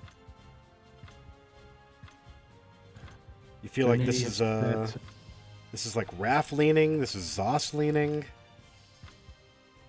I have zero experience with this. I don't know, boss, but I do know one thing. Both players will tell you straight up, man, I can't play at my full potential because we can't be online. Can't get my just frames and shit. So you'll hear that from both sides. So now Zos with no just frames and Raphael with no just frames, you're playing like 60% of the character. They're so just frame dependent as characters. It's like, imagine playing Mitsu, but you never get to do a B plus K IB ever. Wow, big opener by Vetwise to start. Oof. See if he can carry this momentum. That forward grab getting unbroken. There's the stance low we were talking about earlier. Jonnitti trying to go for a grab. Is this not enough to kill? So he opts to wait for it. Damn. Big counter. He goes for the low to end it. Yeah, big brain, big brain. Ooh. Constant big counter hits right now, actually. Oh, he really likes that low as Oh, yeah. The Twitter combo. Let's go. Oh no. The angle. Wow, hello. I wonder what that was about. I guess the wall? Quick parade. Oh, he stops it short for the throw. I'm really liking the reset options he's doing to get more damage. Oh my goodness. God. Was that reaction or was that a hard read? And the HEI? Oh my god. Vetwise is just... He just put his fucking stick into drive and floored it, and he is not making any other changes here. That's a lethal hit. God. Oh my god. No, it wasn't actually. Oh, no. Opted to go low. A lot of meter on the board here. jonnitti with the counter hit. Uh-oh. Uh-oh. There we go. Big just frames. He's got the curses applied. Goes for kicks. And to the low. Low offense, beating out a lot of the. He's doing a lot of AGIs, so those lows will beat that. Mm-hmm. If jonnitti able to take control of the match by slowing it down to his range, he's gonna be able to make a good, reliable comeback. Hello, big frame skip. More curses applied. More curses applied. I agree. jonnitti can stay in control. You'll be able to take the match. Oh, that's a whip punish. No Oh. Easily reaches that ref. He's massive. All right, what's he go for? Gotta be careful of that. CE from Sauce. Yeah, Vetwise opting to burn all of it now. He wants to just use all of his meter and secure the last round here. Big chip damage. Oh, what's going on? Ooh. Oh my god, no! That is the worst time for that to happen. What happened? The whole match stopped.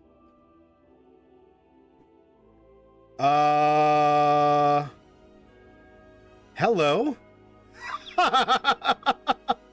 That is rough. That was a desync at the end, so... Wow. Yeah, that was a desync. That's unfortunate. What do we do? That was such a close game. First remake the lobby. Well, yeah, first we're gonna remake the lobby here. No! Alright, I'm letting them start up and then we gotta kick somebody. Lots of RE can make the game desync online. God damn. Remember, this game is almost 3 years old, and we still have all this issue. Okay, so looks like they're gonna... The way that I would do it is use your reversal edge to get the amount of meter back that you would have, and then make the rounds what they were, right? We need to decide what we're gonna do beforehand. What's going on? They're already starting up again. I'll remove, and then we'll talk about it. Yeah, okay. Here, first I'm gonna remake the whole damn thing. We're gonna go all the way back to the fucking title screen. Remake the whole lobby. Soul Calibur. There we go. How do you want to do it? I'm down for whatever.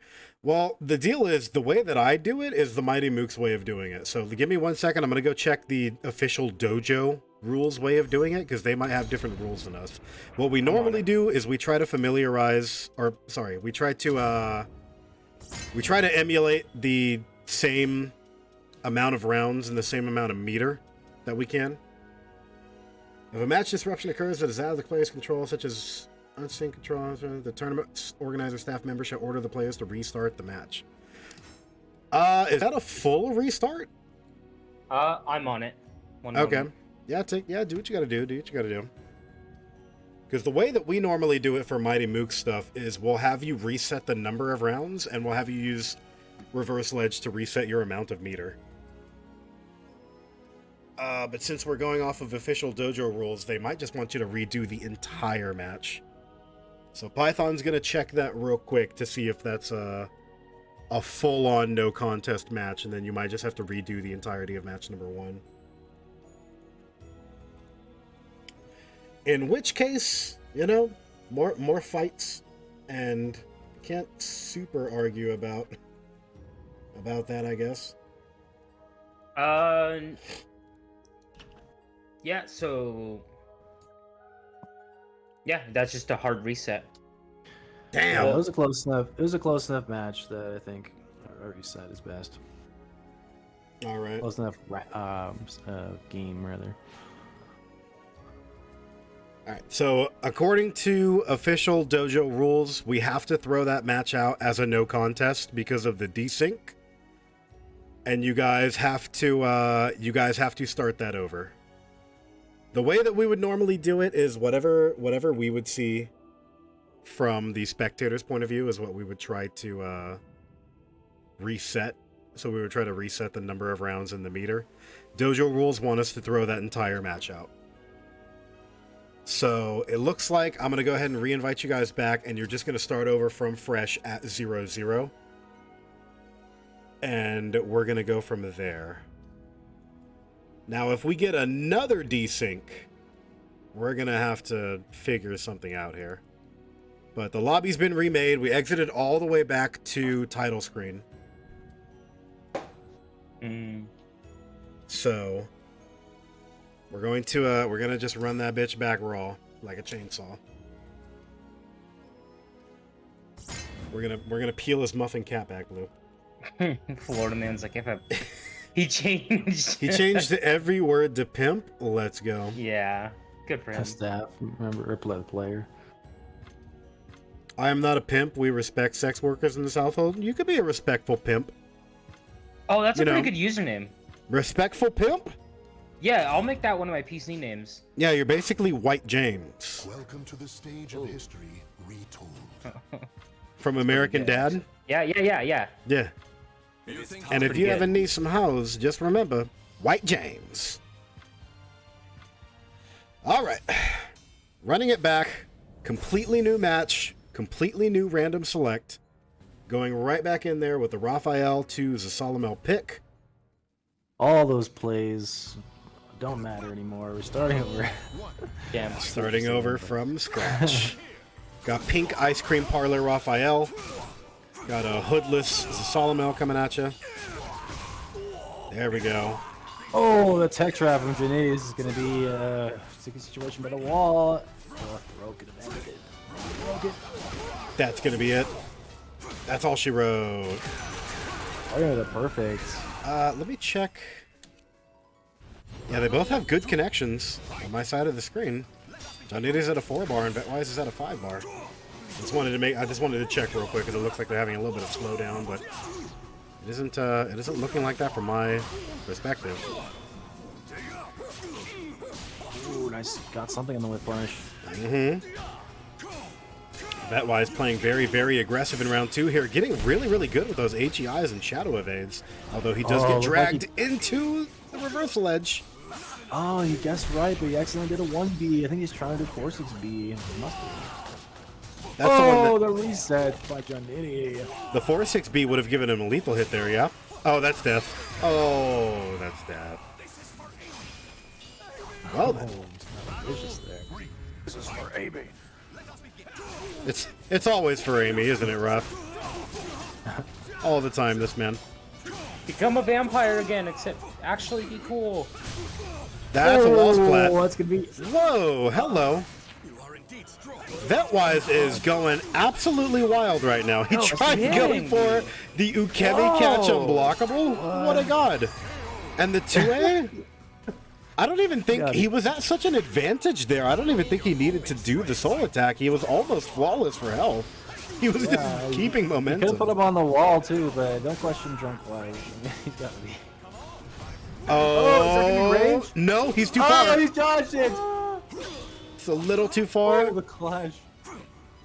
By the way, Vetwa is having really, really good usage out of the Raphael 3A, a 3A that a lot of people talk shit on, that I think is one of the better 3As of the game. Yeah, he hit a few of those and it becomes a huge threat. Oh my god. Interrupting the Oh, RE. he caught him Ukemi. He caught him with the Ukemi. Gosh. Is that gonna do full damage? This motherfucker is my fast lord. and loose like fucking Vin Diesel. This is after the first round was a perfect. That's not reversal edge safe. He just needs one good guess, and that's going to be the end of it. He tried to go underneath palm. The pimp hand coming out. Good block on the low, and the 10-frame jab in the face. Oh my gosh. And the I'm pretty jab sure that was safe, cancels. but I'm sure Jenny tried to move afterward because it was safe, but the jab to the face, you can't sense it unless you're unless you're +4 or better, or wait, -4 or better. Oh my god. Ventwise takes match number 1 there. Now, jonnitti, I think, unless I'm misremembering, he is one of the people that's outspoken about not really agreeing with the dojo rules for on-loss counter to stage pick. But Welcome to the stage of I feel like going for a counter pick stage would be in his favor right now if he were able to get away from a stage that has heavy wall utilization and go to a stage that had good ring outs for him. Oh, and he gets the polar opposite. He gets a stage with no ring outs and an enclosed space with huge wall advantage. Kind of a funny sight in the chat. RonTheTryhard's trying to give jonnitti some advice. Jonnitti's just not having it. He I don't want your advice. Oh, but the forward, that's going to be a lot of damage. Oh, he decides to go for the reset. It's so crazy. Yeah, Vetwise is very reset happy, actually, for a Raphael, opting to, instead of going for optimal for the continuation of his combo. Ooh, good tech crouch. Oh, the tech Twitter trap. combos. Almost enough to kill. Oh. Eats the second hit, blocks the first one. great play by jonnitti to make that comeback. He's up against the wall, quite literally. These just frames coming out into the bleed. Jabs into pressure. Gets launched into the soul attack. Goes for the double lows. My More gosh, pressure and a this his counter pick? flawless perfect. I think when jonnitti got the round pick for stage, he just opted to go random, and random just gave the forest. This is 100%. This is like Raph's counter pick. Oh my goodness. Twitter combos? Oh, he gets Oh a my reset God. this time. Oh my god. Oh my Reset. God. Yeah, that's a double perfect. It's a really good idea. Go for that. Jonnitti's in the chat still talking. Get out of the chat. Yeah, good. You just have to close the chat sometimes. Oh, good lethal. Jonnitti's sitting on a huge amount of meter, by the way. Oh, that's what he was looking for. Good catch-all in that situation. Bam, into the critical edge. Snap the fingers. Yeah, you could definitely use more of that. Oh my god. Oh my goodness. More wall splats. Not a lot of damage coming out of there, though. This time. I think he's just been taking it every time. jonnitti usually catches it. Ooh, good catch. There we go. All right, it's all tied up round-wise 2-2 at the start of the final round here. A little late on the whip A line. lot of meter on the board. You can't let Vetwise get momentum, otherwise he's just going to pop his soul charge here. Uh-oh. Good counter hit coming out of jonnitti. Just a TC. Oh my gosh. Tried to go for the high roundhouse. There's the continuation he was looking for. Yeah, a little bit too much of a delay. Leaving himself open to that big Ooh, attack. try to go for the GI. Ooh, good crouch. No. Oh, is this going to be it? Oh, no, it wasn't. It was, in fact, not it. Going for the mid kicks. There's the AGI. Oh, there's a C I was waiting for. All right. A great spot for a one mix-up to death situation. Run up vert. No. Oh, he just gets up and attacks. That's one way to stop the mix-up. This crazy motherfucker just got up pressing verts. The Piss Boy Jungle Man strat. God. Right? That Jeff.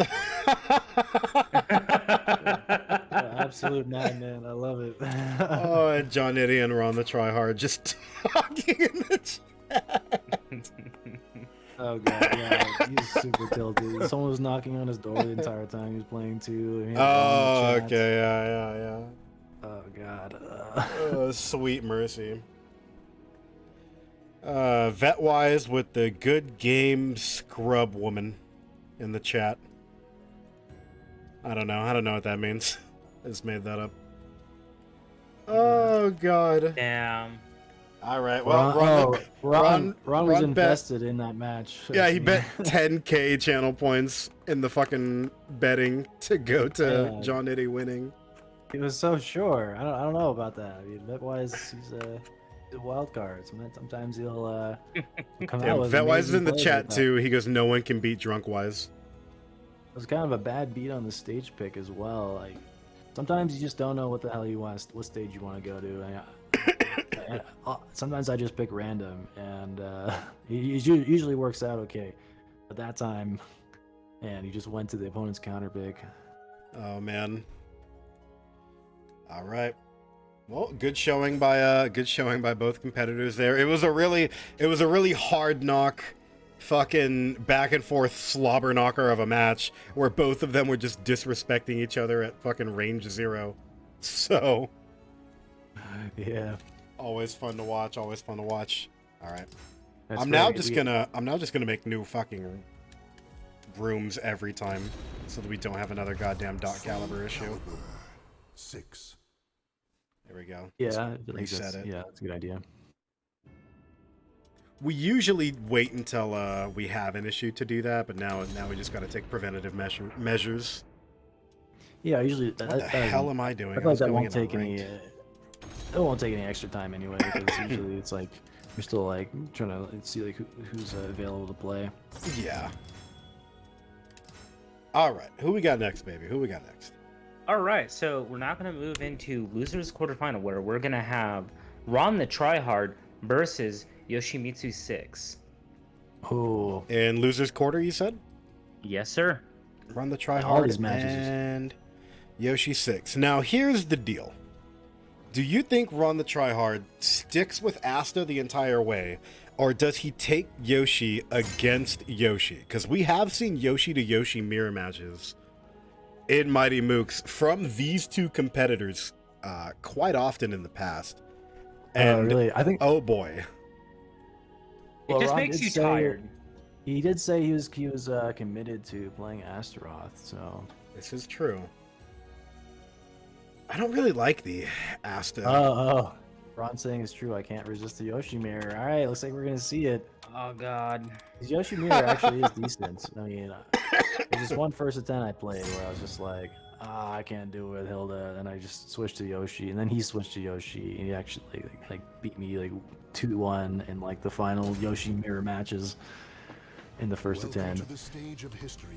He has a very particular style of Yoshi that can be difficult for the other Yoshi because it's a lot of stance usage. Yeah, a lot of glue. Huge amount of Elmers just flowing. Which Yoshi 6 is, he kind of uses standard stuff in like creative ways, which I like to see. All right. We'll swap the names here. Okay, what's it gonna be? Oh Oh, you my went with God. Astaroth. Yeah, he opts to go for the Asta pick. I really don't like this matchup as an Astaroth. I honestly, I think Yoshi does great in the matchup. The only reason I don't play Yoshi is because Hilda does even better. Yeah, you gotta love those Hilda combos that she can only land on a Zos and Asta that do huge damage. Yeah. They nerfed it from 100 damage, but they nerfed it to 93 damage. Yeah. Still You'll pretty take high. you'll take the 7 damage difference. That's fine. Ooh, picking him out off the ground. A nice little chunk. Mm-hmm. Oh, good GI. Yeah, Ron with the GIs. Always GI happy, Ron the Tryhard. Constantly wants to take his own turn back. Not afraid to shove out GIs even if they whiff. Yoshi 6. It looks like he's trying to stagger his pressure so that he can either make a call out on Ron's GIs or potentially try to interrupt them. Oof. Yeah, it's like Ron's got the defense down against Yoshi though. Oh, yeah, caught his backstep. Yeah, Ron the Tryhard also definitely knows the Yoshimitsu matchup. Yeah, he punches that 3AB.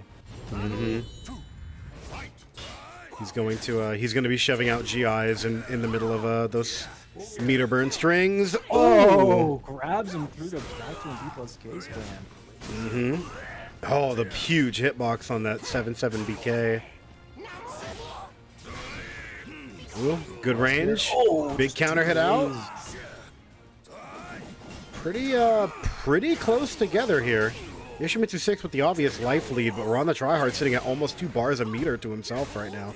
So even if he's losing health-wise, he still has a round up and 2 bars.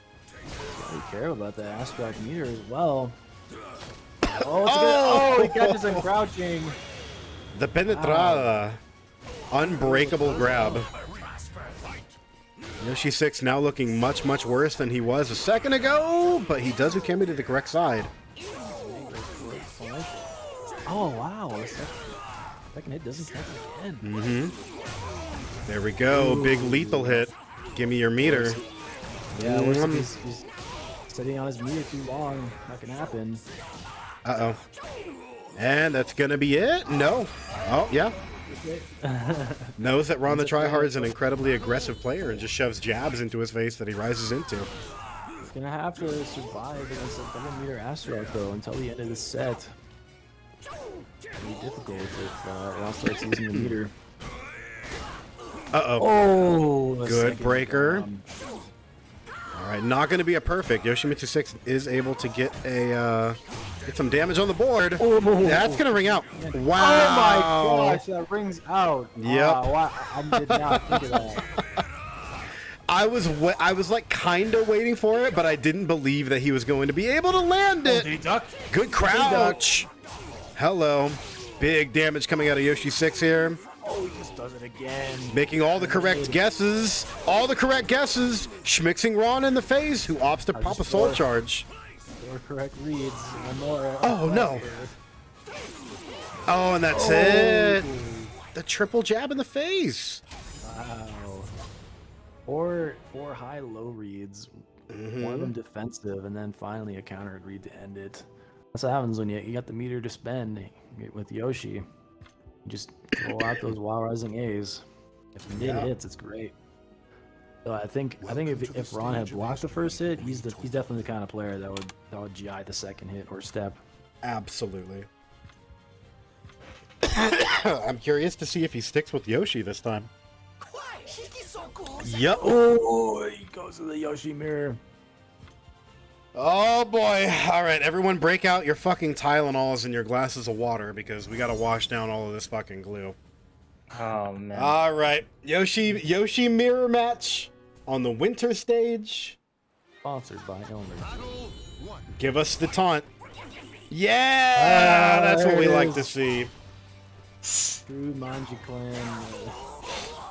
All right. Let's see how this goes.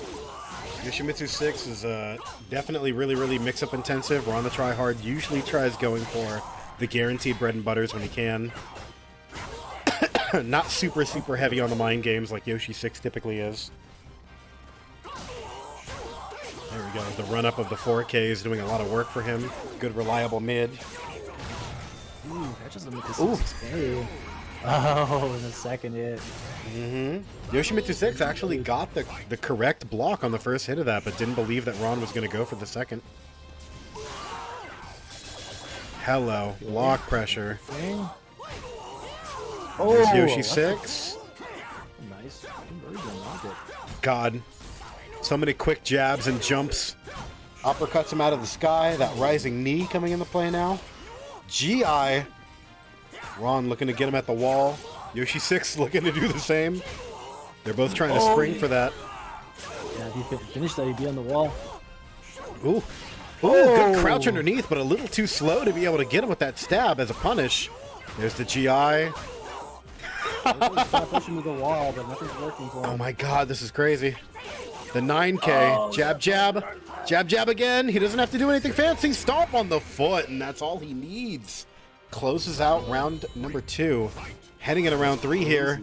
Oh, man. Ron is just in complete control in this match. Even though he lost that last round, took so many hard-fought hits from YoshimitsuVI to finish it.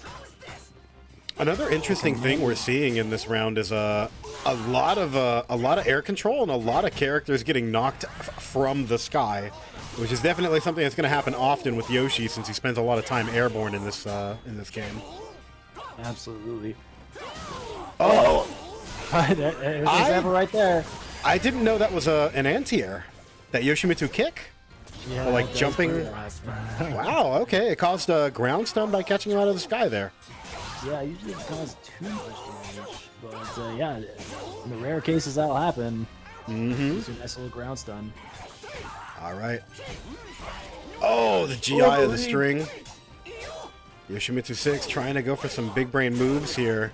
RonTheTryhard playing defensively. But also getting right up in your face when he knows that he has advantage. Not taking any abnormal risks. Let's go. Oh my goodness. This is wow. Excellent conversion. That takes some creativity for sure. Jesus. It's like I'm watching Naruto before it went bad. Oh my god. Kajir, when did it go bad? Oh, you know. You know. Putting him on the wall and just having the exact angle and the correct move to use to get him off the stage from that ring edge wall splat. So well played. If you notice his second hit for his wall splat actually hit at like a really, really harsh angle. Yeah. Where it looked like he would have been wrung out anyways, and RonTheTryhard opted to instead continue the combo for its optimal range for ring out, just in case it wouldn't, and he got splat against what looked like thin air. But Ron just kept the combo going, which is good, because a lot of players, they'll see what would be a ring out, and then it won't actually confirm a ring out for them, and they miss that opportunity for the ring out because they trust the game. Yeah, another thing you could have done there was just after the first wall splat, just 6-6-A, and you'll just kind of like glide and push him to the edge. And beam him out. But yeah, now headed to the forest, which is going to be really interesting watching both of these players run their wall game. Yoshimitsu's wall game is definitely something to behold. Ooh. Alright, that's the... And Ron with the delayed forgive me. Yeah, I wonder why he's doing that. Kissing him on the forehead.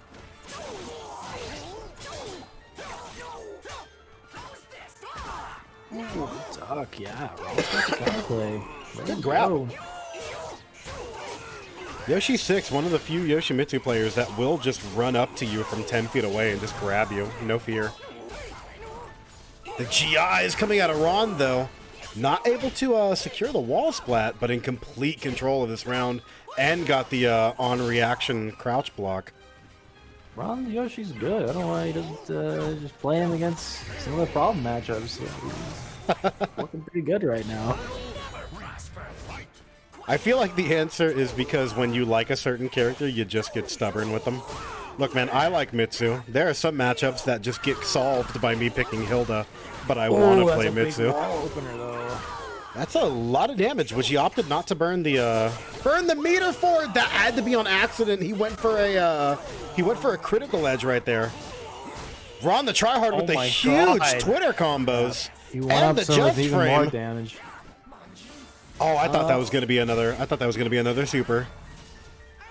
Yeah, Double soul charge coming out. Soul charge. He just wanted it out.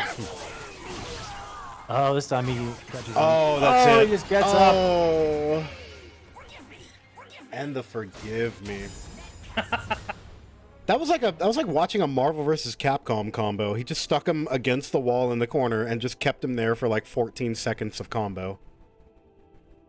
Yeah, Ron did actually have the optimal damage on that combo. One of many optimal wall combos. When the scaling makes it quite close with some of them. But yeah, that was. He ended it with a difficult 4-4K into that delayed 1B. Until I catch him like at a certain height for that to work. He's pretty good at that combo. Now, for the people who are in the chat who don't understand Yoshimitsu, like the point of Yoshimitsu's taunt after he goes for the landing, what exactly is the difference for Yoshimitsu's taunt? It gives him meter, right? When he perfect times it and gets the little stance that he takes. You get meter either way, but you get like a lot more if you get it perfect.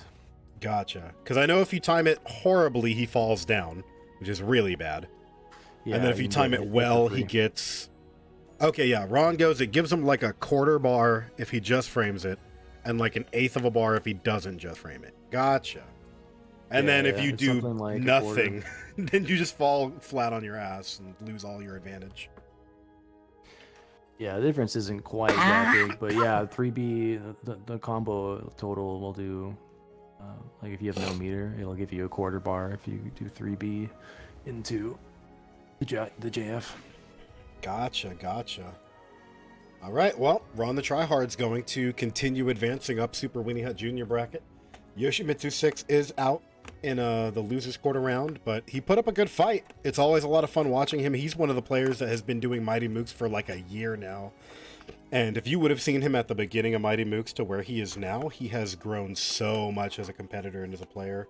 We were able to see a little bit of him at the offline event that they had like a month ago. I forget what the name of the event was. It was in like Cleveland or something. I forget the name of the event, but yeah, he's been showing a lot of growth. He gets better and better every time that we see him.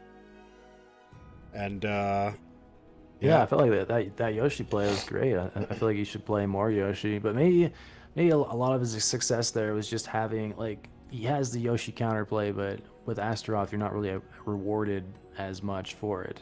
Mm-hmm. Neither are you with Zos quite as much. So yeah, with Yoshi, your matchup knowledge goes a longer way because you can just punish people harder for ducking highs and with punishing them. Yeah.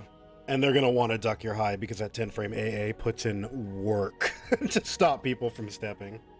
Right. All right, we're going to do one more quick little shill for the Matcherino and the tournament before we get into the meat and potatoes of the remainder of the tournament here. Just a friendly reminder for those of you who are new into seeing our Mighty Mooks tournament scene, we do have a Matcherino going on for this event. If you type in !Matcherino, the Nightbot pops up with a nice little message there that tells you that we do have a way to contribute to the money pit. All you have to do is click on the link that Nightbot gives you, and it'll bring you right on over here to this beautiful page. This page will show you that we are Mighty Mooks tournament event number 37 at the top here. And we currently have the money pit sitting at $20.10. So big thank you to everybody who has been throwing in money to the money pit so far. We got a lot of people throwing in these 30-cent coupons that we got. If you have not claimed your Matcherino code yet, please consider claiming the Matcherino code. It takes about 5 seconds to do so. All you got to do is click that Matcherino link, sign in to prove that you're not a robot or like some kind of mafia money laundering system. And then there's a little blue button right here for claim code that you click, and it just, boom, pops in 30 cents in a coupon. As you can see, VetWise just contributed. Took him about 4 seconds to do it. We still have 31 out of the 50 remaining codes. Big thank you to GrawlX21 for just doing that also. But yeah, we have over 30 of these codes remaining. If you would also like to contribute some hardline paper money back moolah, feel free to do that as well. Big thank you to Silo Zen for contributing the 15 schmackerinos that he did earlier in the tournament. I know that he's doing his best to support the Soul Calibur tournament scene, despite the fact that that motherfucker's in England and it's like 2 a.m. for him. So big thank you to everybody who's been putting in the codes. We love and appreciate all of you. And also big thank you to everybody who's watching this in the viewership. I see that we're currently floating around 90 or so viewers, which is pretty good for a Calibur tournament event. And you know, without people like you who watch the tournaments, or especially the people who participate in the tournaments, all the people that we got to sign up at the last minute today so that we were able to run this.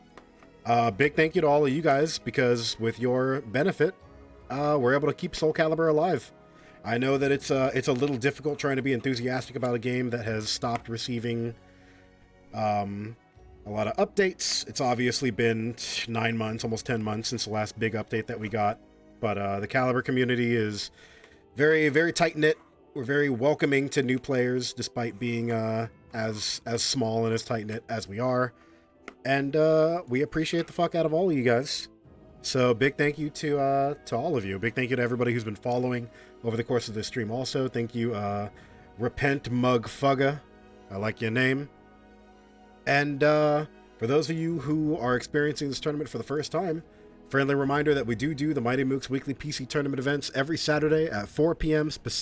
Pacific Standard Time, which if you are in Mountain Standard Time, that will be 5 p.m. Central Time, that would be 6 p.m.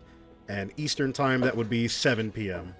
So if you are interested in potentially competing in the tournament yourself, or if you would like to just kind of hang out with a bunch of other Soul Calibur players and people who are enthusiastic about the game, consider joining our Discord. I went ahead and put the link in the chat there for you. And these events will always be run right here at twitch.tv/Kajir the Mighty. So big thank you to everybody who has been watching over the course of today. We're going to go ahead and jump right back into the tournament here, and we're going to get along with our next match. All right, so fighting out of losers quarterfinal, we're going to have Florida Man versus Vetwise. Losers quarter is Florida and Vetwise? Yes. Florida Man. And where's Vetwise? He has a picture of a dog. There's the dog. There we go. Vetwise. Beautiful. All right. Florida Man and Vetwise. Still losers quarter. I'm going to go ahead and change the names up here. Gentlemen, as soon as you're loaded into the lobby, you are good to immediately start. And then I'm just going to make the names up here. Can't wait for the Xander Zeph match. I want to see you guys take on the matchup, the Zeph matchup with Hilda, and what Zeph has been labbing against Hilda. Now, I don't quite know what the correct way to lab against Hilda would be, because she doesn't really have any hard line weaknesses like a lot of other characters. I guess the answer would be figuring out how frame negative she is when she tries to go for big risky moves, but like 5A release exists. You would probably want to... I know that when you block her 6A release A plus B, she's like minus 20 or something, so you can get a juicy punish off of that. But there isn't really anything in Hilda's kit that like really leaves her open, except for like a couple of hardline guesses on spear attacks. Yeah, there's a few things like the 6A string. You're gonna want to lab that a little bit. Let's see, just like how to punish some of her lows. You know, a lot of it is also like strategy. Like you got to think about like, okay, what can I do here that's not gonna get me blown up for a whiff punish? A lot of times, like, okay, so if they're charging B and you know they're charging B, like if you put out certain moves, you won't get whiff punished very hard. So like you can start trying to play small caliber and like trying to figure out what small moves can you use, what are your tracking mids. A lot of it's just determining the spacing of where you can sidestep, because you're outside of C5A range. The only horizontals out of reach from Hilda are 6A and 6A plus B, which have their issues. So it's like, I feel like that's the really big play thing. The neutral. Yeah, and also how to mix her up, without getting like just destroyed. If you try to throw her. Like, oh no, it's this stage again for Vetwise.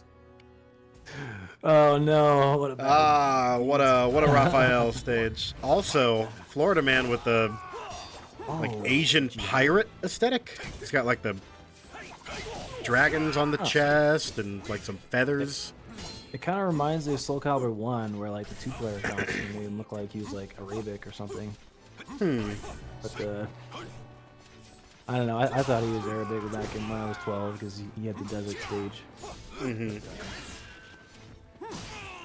So, unlike what we saw in some of the earlier matches, Florida Man actually opting to pop a talisman immediately. Goes for the blue talisman to give him some of that sweet life force when he enters flashing guard meter. Probably knows that Vetwise likes going for a lot of the guard pressure attacks, throwing out a lot of bleed, and there he is, procs it right there. Yeah, that blue aura in that talisman. Oh no, that's a kill. Yes, it is. I was like, he's not gonna go for a reset this time. I was like, okay, no. Ooh, hello camera, wow. We're in there. And the 1A, 36 frame 1A coming out of Huang there. Right, Florida Man opting to do a lot of stepping, knows that Raphael has a weakness to step duck from long range. He's a little too far away to take advantage. Not a lot of moves will be coming out. Oh, This holding long block, standoff there. high level Calibur on display here when Oh both my- players just holding block. Again, he procs it. He's like, he's talisman rich right now. Uh-oh, that's going to be able to wall splat. That should be enough to kill. No, he opts to go for a reset instead. Even standing. I don't think there was a way to kill it with scaling, but wow, I've never seen that combo before. With punish, this is not gonna kill. That's not going to Like, kill, him. but he does get a huge chunk of damage off there. Immediate Ukemi forward into Soul Charge. Doesn't want to leave anything up to chance, but the Shadow Oh, Evade. parry! Using a little too slow to punish. Yeah, and that's 6B Maybe plus he's K. safe. Wow, and he is looking good in the talisman department. Someone in the chat said Huang got on the Axe body spray because he's got that blue glow from the talisman. Nice. Hell yeah, we high school kids out here with that Axe body spray. Oh, that was a good duck by Floorman, but it ends up getting caught by the next few moves into a big counter hit. Oh, and the bleed. He went for a crouch. At that range, I'm not quite sure if the stance K would have reached from there because he was a little far away, but Florida Man must have thought that it would. Opted to go for the block on his feet there. It's true. That wise has been going for that a lot. But yeah, he just gets wrong in the mix-up. Oh, he was out of range that time, but the second hit wasn't. All right, he's a soul charge. He's got to make something of that. All right. There we go. That's exactly what he was looking for. Even if Florida Man does win this round, he's going to be in a little bit of a predicament having the -6 to his life force. Wow.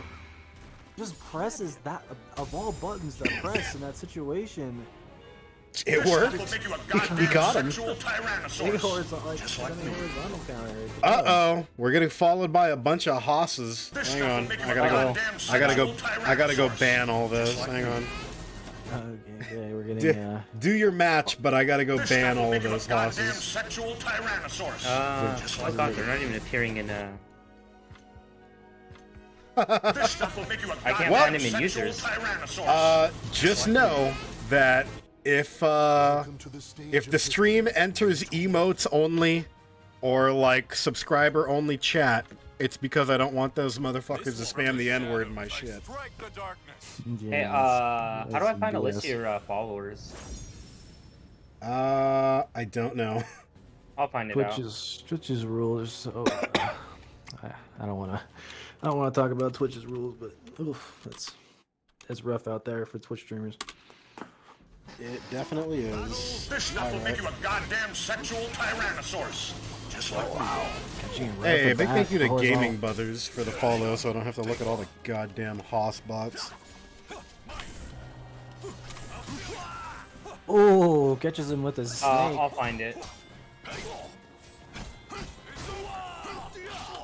Alright, you might have to do solo commentary real quick while I fucking ban all of these guys. Ooh, There's only like 4 of them. Oh, good counter confirmed by Florida Man, but he just presses smartly. It's not advantage. Hey, how are you finding those? I'm just typing their name in manually. Oh, gotcha. So, Again, catches him with the bleed out of nowhere. Oh, doesn't fall up. And you can get a 40B. X's? alright, I went ahead and banned all 5 of them, X's and so the we should be good. Big health advantage here by Vetwise, but Florida Man closing the gap pretty reliably. The 2-2-A plus B, the soul attack. Oh, coming That's down gonna a kill. little bit. Oh, that's gonna kill. That does The enough worst damage. time. Yeah, the low. Definitely he had a great soul charge run at last. Oh, hello, big launcher. The armor move. Oh yeah, I guess Ooh. that's a great option. It's rough. Yeah. He was also able to completely reset into a new combo there because Vetwise tried to press on him. Whiff punish. It's The gonna be only- dangerous for Flora Man. He's at -8. I was gonna say he's at -8 with no meter. Oh boy, he's burning all of it. He doesn't even care that he's minus. If you're gonna end it, yeah. If you're -9, that will lethal hit. Wow. Nobody knows that. Oh, he's gonna be ready for that. Yeah, that's Wow. the what is it, the from stance K, with like 4 Beeple's KK. Yeah. I don't remember the stand's Welcome to name. the Do you anymore, have to but be? he is. Do you have to be -9 for that to become active? That's crazy. Yeah, that's the -9 one. Damn. The -6 one is the 4AAB, which is the hold 3A string, Yeah. and the -3 one's the back throw one. Gotcha. Yeah, the Yeah, back you throw only one one is per match. the useful one. That's the one I use Yeah, most it's- often. Yeah, because you have access to it so often in the match. Mm. I don't think I've ever landed that particular one because I always forget that. Just sometimes you just want to dump your talismans to get -9, -6 to get those low lethal hits. But I especially like the 4A. heading out to the tiebreaker round here. It looks like they opted to go for the Setsuka stage. I thought for sure Vetwise was going to take him back to the forest where he has just absolute full reign of the walls here. But instead, we're going to the wide open rectangle, and the tech crouches and jumps coming into play. It looks like Floorman's getting used to the matchup. Oh, he's still trying to step duck, but he's not quite being tight enough with it. A lot of backstep coming out of Florida Man, opting to not go for anything too risky. Vetwise with the opposite, stagger but- pressure. Oh, hello. Oh, the interrupt. That's really strong in this matchup for sure. You can Oh, boy. definitely stop that. Stop all that Shadow Van reaction with the. Oh, that's going to kill. Counter hits? In No, Raphael? counter hit plus guts mode out of the sky, that might kill. It didn't. Oh, yeah. Raphael's. Oh, but he was in a tech crouch, and he didn't hold the reverse ledge. Oh, but he Oh, he didn't get techs the out. guaranteed into the GI. He's not dead. Oh, no. Oh, he went for the GI at the end. Wow. That, he used a lot of talismans, though. He's going to start this next round at only 80% health, 75% health. Doing a good job of making the super high damage reads in Vetwise's face, though. Looks like he's already brought it back, though. Yeah. A lot of AGIs coming out of Vetwise, opting to play the long range game. Doesn't want to overcommit to an option. Florida Man with a good crouch there and the chain from Ooh. downtown. Poking him with the snake. That's gonna punish. I feel like Vetwise is just kind of constantly looking for those. And it's working. He is getting them. I'm not quite sure about going for that now. He might have maybe wanted to. Oh, Oh, he no. is back to the edge. I was gonna say he might have wanted to save that for the next round. Put him in a bad spot, unfortunately. Uh-oh. Yeah, good hits. Oh, one hit and he's back in it because he started the round at such a bad spot. Uh-oh. He knew that Release Florida it Man just was the right charging it. time. Florida Man gets right in the RE, hits into the 1A. Could be All right. dangerous. Into the Nice soul mix-up. charge. That's not enough to kill, but it's very close, and the 2B is going to close it out. Excellent. Wow. An adaptation from Florida Man. Yeah, after that first match, he just got the download complete and just came back with a fury there. Yeah, I think he tightened up his moves in the neutral game as well as his movement. And he just played much better anti-prep, anti-shadow evade. Also, just all his played. cards right. I was gonna say, played much more patiently. Straight up, just like opting to not really pressure advantage super heavily into Vetwise's face. He just stayed back. Just there were big chunks, big 6, 7, 8 second chunks of the match where they're just testing the waters with each other through movement alone. A lot of backsteps, a lot of AGIs from long range. Just kind of Seeing a waiting lot to more see. stance- a lot of stance tools as well, and you're not falling into all of Vetwise's auto GIs or parry setups. Yeah, that Yeah, was really good. well played. All right, next match. Ooh, yeah, we only have 2 possibilities. Either we're doing Zeph, Xander, or Florida Man Ron. I think we're gonna do Florida Man Ron, and then move into winners final, then losers final, and then go from there. So Okay. fighting at a loser's semifinal, we're gonna have Florida Man, and we're gonna have RonTheTryhard. Oh boy, oh boy. LMNY. Where are you at, baby? Where are you at? Where are you at? RonTheTryhard. There he is. Huang's 1A is safe too. Is it actually completely? Yep, totally safe. What is it, like -8? It's minus. Oh, what Floorman's saying it's not safe to RAF. I was Really? gonna say because Mitsurugi and Huang's 1As are pretty much identical, Welcome except to the stage that of history. except that Huang's doesn't have a lethal hit attached to it, and they're both Oh, yeah, I so believe I-36 lows. I think his 1A is minus 12, but it pushes back so absurdly far that only a few characters can punish. Apparently, Raphael can punish it. Gotcha. That's what, Because I know that according to Florida Man. I know that in the Mitsu mirrors, I think Mitsu's 1A is either -14 or 16 because I, as a Mitsu, have punished another Mitsu 1A I blocked with my CE. Oh yeah, that makes sense. Yeah. Also, we're that's going to similar amount of pushback. We're going to the Astaroth mirror match here. I believe names are wrong. Oh, that's You right. only yeah, have to let me change the fix one that. on the right. They're really doing this? Yeah, they're doing it. They're doing the Asta mirror here. Oh my. Oh my gosh, it's up trap. Poseidon Tide. I don't think I've seen any Astaroth go for Poseidon Tide as often and disrespectfully as Ron does. I see Meatrog, it's a particular taste some Astaroths have in massive damage call out. Oh boy. Let me adjust the names and scores here. I still can't believe it. He's doing the Asta mirror.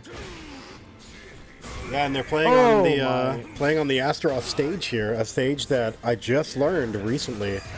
The walls change on in between rounds. If you look, the walls are on the sides, and then the change between the rounds, they are now in the corners of the map. That's nuts. Ooh, the armor coming into play here. Oh much damage on that. Yeah, gets the A+G slide 2. Florida Man with the 6K. Just doesn't care. Soul attack. Astaroth soul attack, one of the better soul attacks of the roster. 16 frame horizontal mid. Has armor on the front of it. Ron opts to burn soul charge. Defense Oh, too. no. Breaking right through the this time. Well, hello. Big chip damage coming out. Oh, he hits him. I think he tried to sidestep it. That's a kill. Oh, that's Yeah. Ron going for the sauce. The BB slide 6. Ooh, the foray from like immediate in your face range actually did not have the ability to hit Asta there. Wow, that works against Bull Rush. Mm-hmm. Crazy because he's crouching. It worked again. Oof, got the Ukemi catch with that grab attempt, but Florida Man was able to break the grab. Ooh, hello. I don't even know what happened there. Oh, wake up CE. This is huge damage because he's in guts. This is gonna hit for like 95, 100 damage. Hello. One good guess left. The 3B. The 3B. Ron got a back roll or something. I'm surprised that hit. Yeah. All right, a lot of meter on the board. There we go. Right as we say so, some of the meter gets used for the soul charge. There's the GI. They bull rush in each other's faces, but Ron's bull rushing a little earlier. You can GI after the flash. That's exactly what Ron Good did. just guards from Florida Man, taking less chip damage because he was just guarding. RonTheTryhard also trying to go for the just guards also. Gets the GI to CE. No, he ducked underneath. Uh-oh. Penetrada. He did not. He opted to go for the 1K. Oh, got him with the second hit of that B string. And the wake-up bull rush by Ron. What a disrespectful match. No No Manji clan mutual bowing in this one. I mean, they started round number 1 with the "you will pay" taunt cancels. They were, they're doing it. They're doing it.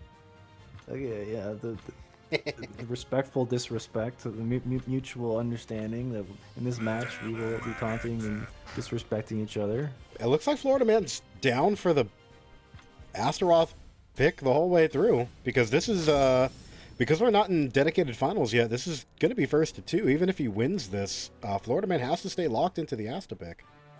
Yeah, that's where he's going with this. Yeah, he's dedicated to the cause. Oh my God! Shut up! Shut up! Get out of here! I love it and I hate it. Armor coming in clutch for Ron there. Oof. God. A lot of super close range 3Bs Balbas being thrown out here.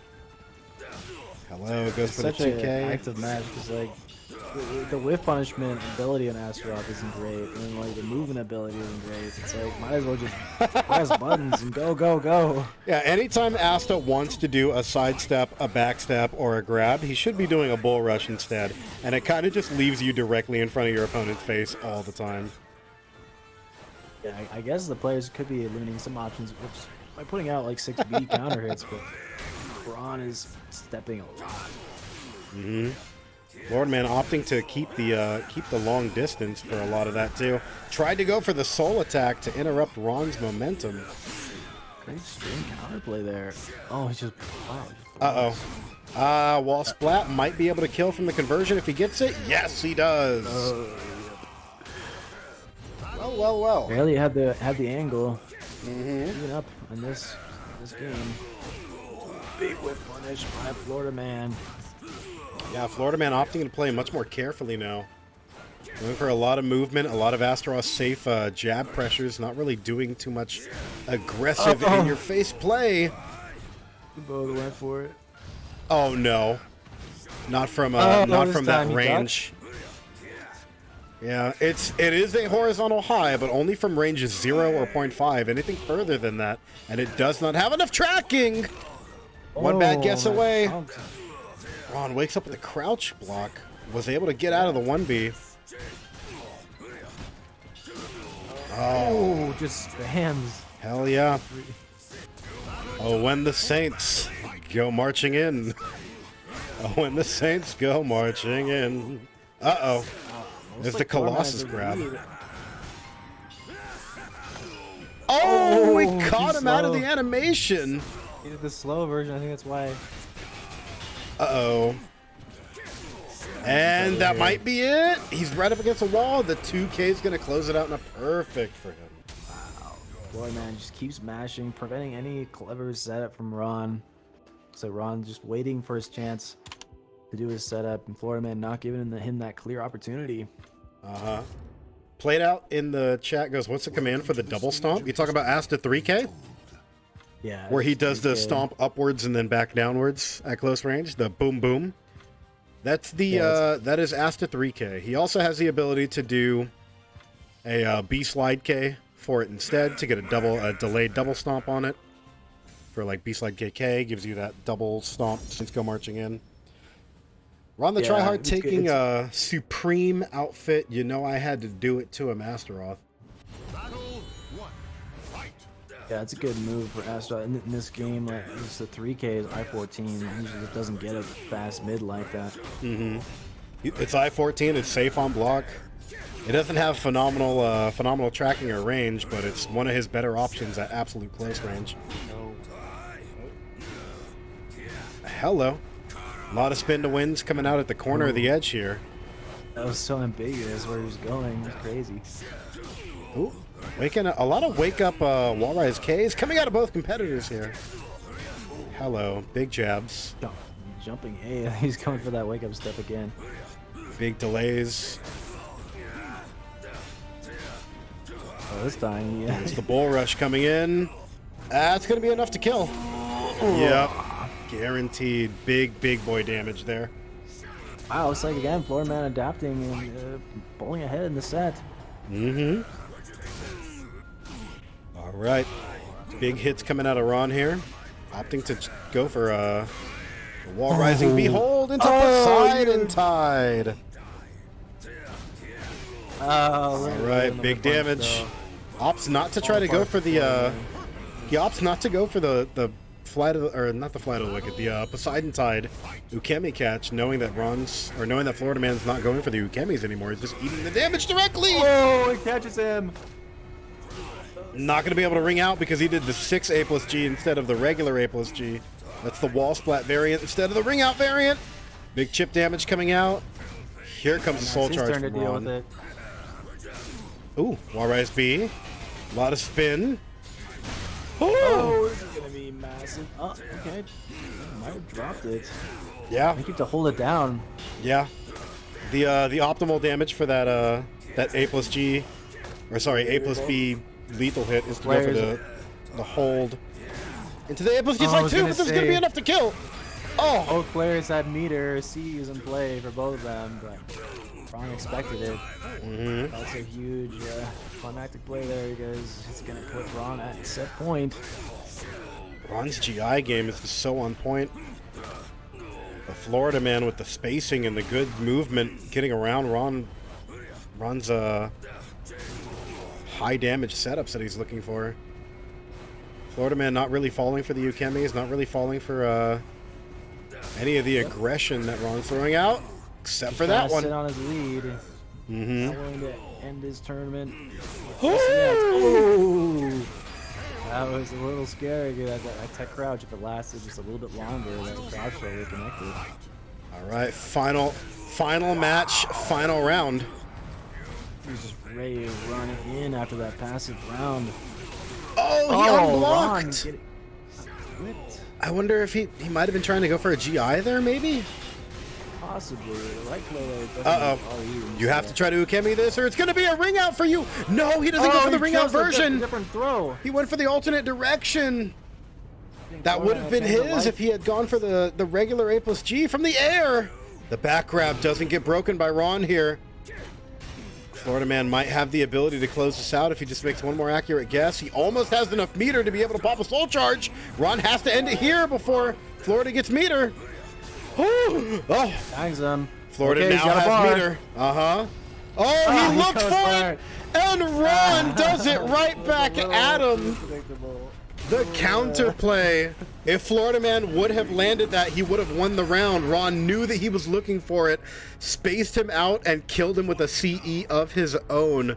RonTheTryhard is going to advance to losers final. It was kind of his last hope, but I would have maybe tried and like done a mid or something, expecting a dock or something like that. I would have. Yeah, it looks like I would have done Ron- soul attack into spin because spin is so 100%. good. But if he made that guess correctly, he won that. And because he didn't make the guess correctly, he lost it. But if he would have gotten that at the correct range and Ron didn't duck underneath that, I respect the fact that he just said fuck it, flipped the coin, and almost got it there. Yeah. That was Sometimes the opponent's just not thinking about it. They're not paying attention. But looks like Ron was. Oh man, yeah, you gotta be really, really wary of Astaroth meter. Yeah, Decry in the chat goes, Ron was watching his meter bar. Oh, absolutely, you have to. There are like 5 characters in the game where you have to always look at their meter. Astaroth, Zhonghua, Nightmare. Yeah. There are a couple of characters where it's like you need to really be aware of when they have Soul Charge, Soul Attack, or CE on deck. It can totally change the way you play. I mean, honestly, any character that with a like fast CE, like you have to be careful. You need to start being careful about whiffing. Like whiffing even small buttons. Kind of like that, like playing Hilda. It's like, yeah, you're really fast with Punisher's a little bit lacking, but when she has meter, she can whiff punish anything with a I-16 CE. That's like playing fast enough. But yeah, good stuff. Good showing by both competitors here. RonTheTryhard is going to knock Florida Man out of Super Winnie Hut Junior bracket. And he is going to advance up a little bit more. And we're now going to go ahead and transition over to winner side winner final, which is, I believe, is Exander and Xephukai, if I remember. Yes, sir. Beautiful, beautiful. All right. I'm going to go ahead and go back to title screen and remake the room so we don't get any Calibur shenanigans. So, for those of you who are in the chat, we are now going to advance into the final part of the tournament here. Winners final, then losers final, then grand final. All of the final sets are going to be done in first to 3 instead of being done in first to 2. So instead of having to win 2 of your matches, you have to win 3 of your matches. So we're going to go ahead and create a new room here so that we don't have any issues. Set ourselves to away. And we're going to get Xephukai versus Exander for winners final. Here is Exander. Here is Xephukai. Beautiful. You love to see it. All right. Ladies and gentlemen, place your bets. I'm assuming Exander is probably going to stick with the Hilda pick. Xephukai is more than likely going to come out with the Zhonghua immediately. I feel like Zhonghua into Hilda definitely feels better than Sophie into Hilda. It could be. I noticed he seems to prefer Sophie in this matchup. But, okay, he's going with Zhonghua this time. Mm-hmm. Going to Astral Chaos. Completely unchanged. Usually when I'm playing Hilda, he's picking Sophie. Okay, here's the 6-8. Okay, it looks like Zeph decided to jump, expecting the low. I wonder what Xephukai... I wonder why Xephukai opts to go for the Zhonghua here. I feel like the answer of lol it's the CE feels a little too simplified. It could be. It could also be Zhonghua pressure can be really strong. Mm-hmm. One thing Hilda can do in this matchup is keep Zhonghua away at range pretty Oof. decently well. Which unfortunately Exander can't seem to get Xephukai off of him for longer than a few seconds at a time. Yeah, going for a 2-2 plus K there, just against the standing Xephukai, be able to react and launch it, no problem. One move I try to avoid because it's too slow to work. Mm-hmm. Exander tried going for the grab attempt there. There's the wall rising he was looking for, and he now has access to Spear Regalia. Oh. Damage. He's getting caught in the delays. That was a counter hit, so that kills, right? Yep. Every time a 2-2B or a full crouch 3B lands, I'm like, well, if that was a counter hit, that's probably death. Good 3A, good sidestep. Exander opting to play very small. Yeah, I was about to say very small Calibur right now. Yeah, I played Zeph last. We played the smallest Calibur ever. It was insane. That's how you want to play against Hilda. So the question is, can you out small Calibur, the Hilda player? Probably not.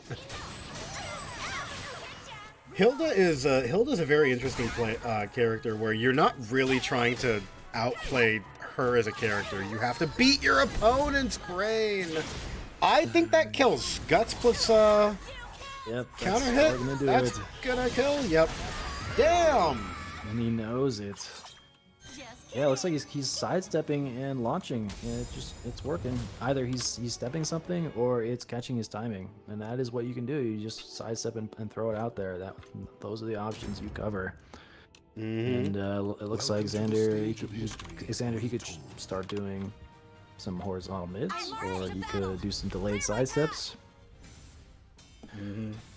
or he can just block.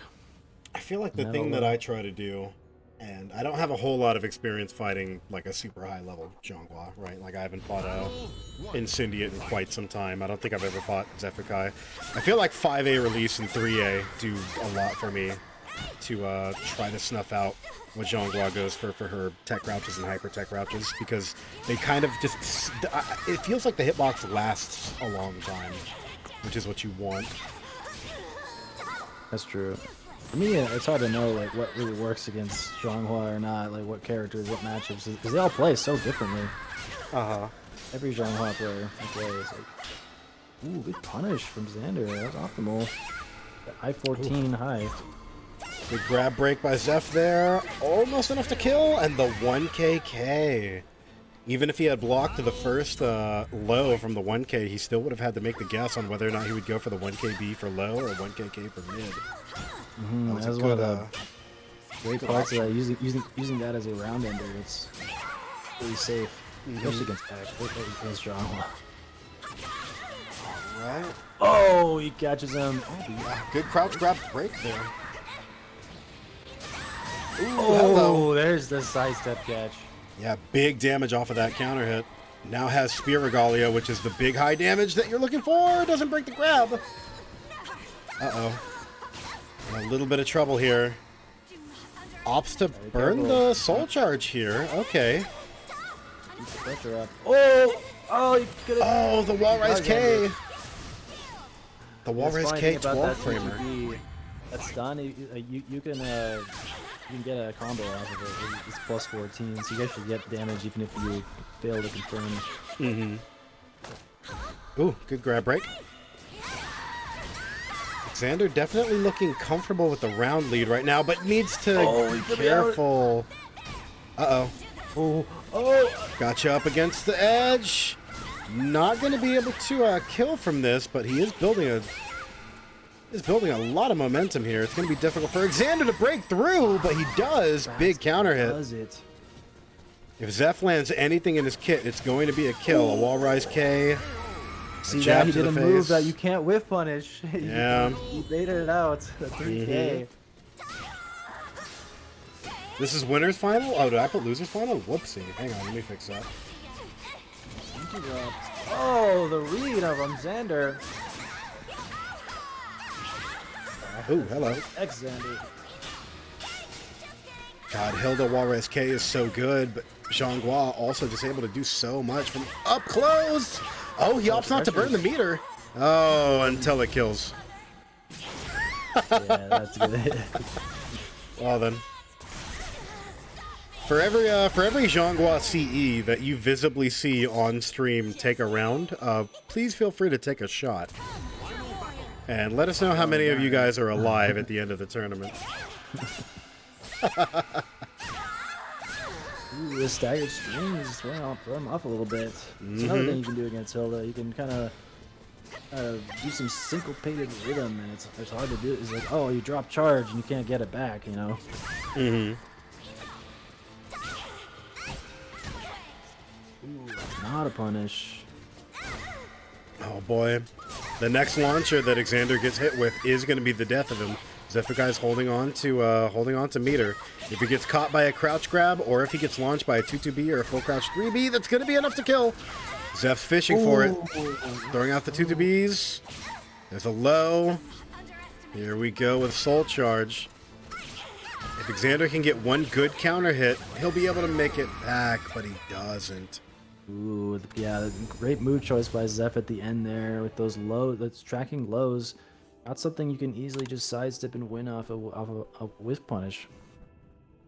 And definitely, even if he blocks it, yeah, it kind of has to guess what Zeph's gonna do afterward. Yeah, excellent safe play at the end there by Xeph. I march to battle. All right, heading into match number 3 here. Going to Setsuka stage. Big open rectangle. A lot of space for Hilda to control, but also a lot of space for Zhonghua to have her nimble, quick movement around. Ops are random stage, though. I'm not quite sure what I would counterpick with here. Maybe just a large stage. I would honestly probably pick something like, I don't know, I picked like the pirate stage would be a pretty good pick, just because Zhonghua starts from such a disadvantaged position.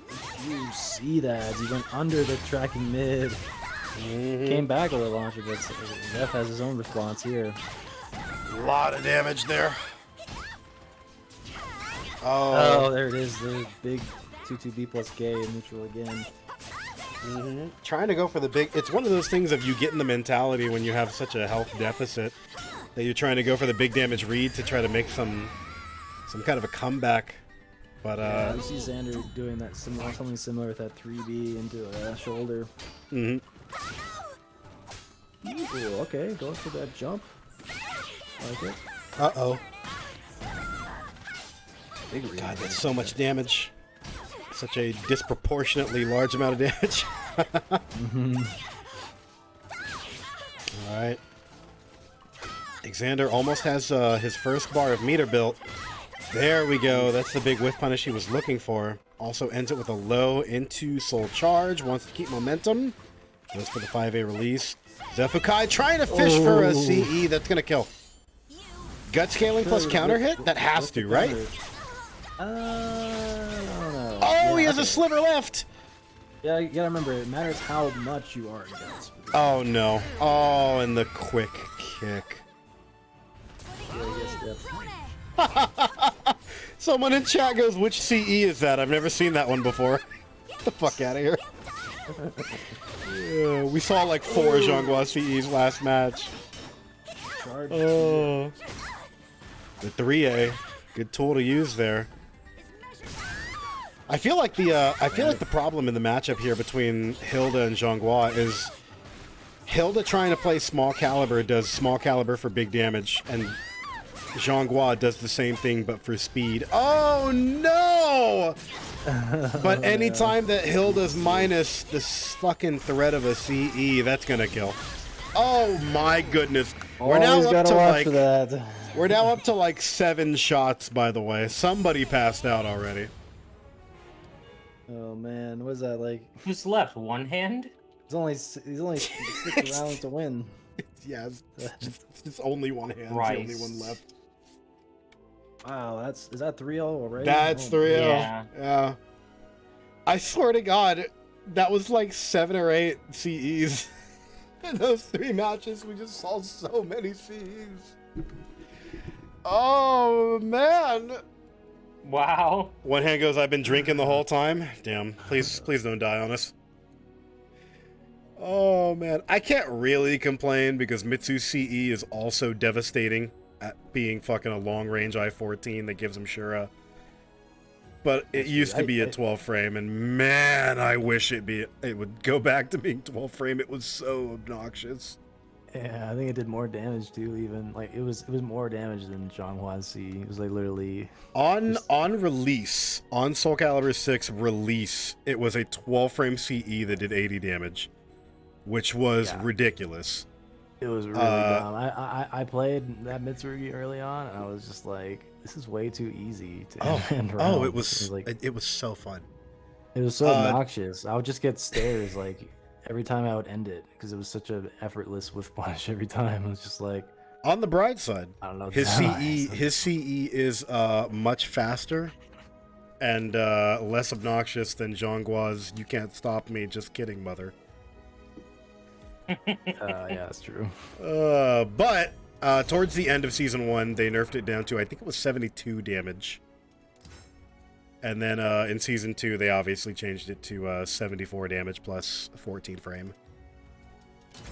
So it's definitely still, in my opinion, one of the better CEs of the game. Because of just the sheer amount of range. Even if it is a 14 framer, I can't really complain, considering 14 frames very fucking fast. It's very, like, let's not mince words here. A 14 frame CE is fucking fast. It's faster than most of the roster. I just miss having a 12 frame CE in my pocket because holy shit. Right. It's such a, anytime you're punishable by a jab, surprise, it's 75 damage. Yeah, you can still get a lot of great punishes with that CE against like a 2K or something, or even that Hilda 1A. Mm-hmm. Shoot me that invite, forget I forgot exactly. I needed to stay. Oh, you're good, son. I'm already on it. I just wanted to remake the lobby because I don't want Calibur to be a thing while we're in finals. It feels real bad to have that happen. So it's gonna be RonTheTryhard. There we go. Oh yeah. Xander Cruz says that low is minus 14, so even if her C was I-14, I was toast. Yeah, that's correct. Now the low you can do to stay relatively safe, you can do a 1KK if you really want to do a low. It's like a little harder to punish. Let's see, what else can you do? Well, 22K is minus 12, so That's unfortunate. Is it minus 12? I thought it was minus 10. Retold. No, it's minus 12. Oh, fuck me. That's yeah, it's great against like Sophie because she doesn't have like a great I swear standing on my name. or great like because she recovers crouch. Uh-huh. So yeah, so Sophie doesn't get her usual strong I-12 punish from crouching, which is the while rising B plus K. She has the two-way, Gotcha. and you can space it out of the range of it too. So that's pretty good there. We're getting into this next match. Here It's is, the Hill versus Astaroth, and right off the bat, we get the 90 damage into the tricky hit into the tech trap after 2. Where it's Yep. As we were just talking about earlier, one of the hardest matchups in the game for Astaroth to overcome. it's just a grand slam round for him. Yeah, it's you won at the character select screen with this one. Yeah, he like gets Regalia back and immediately lands the Spear Regalia attack again. But maybe Ron can prove all the Astaroths wrong. This round's going pretty well. Oh, the 6K. There we go. Tries to bar out. Just gets 6K for his trouble. Again, Opts to go for the jumping B to end that combo. Ooh, the Babel lethal hit, but he wasn't able to confirm anything juicy off of it. Huh? What is the condition on that? You have to have won the previous round with a ring out. Oh. If the previous round was won with a ring out, Balba becomes a lethal hit. That's scary. Oh, that's gonna kill. Oh, you hate to see it. Doing tech too. I think he might get slightly more damage if you try and tech.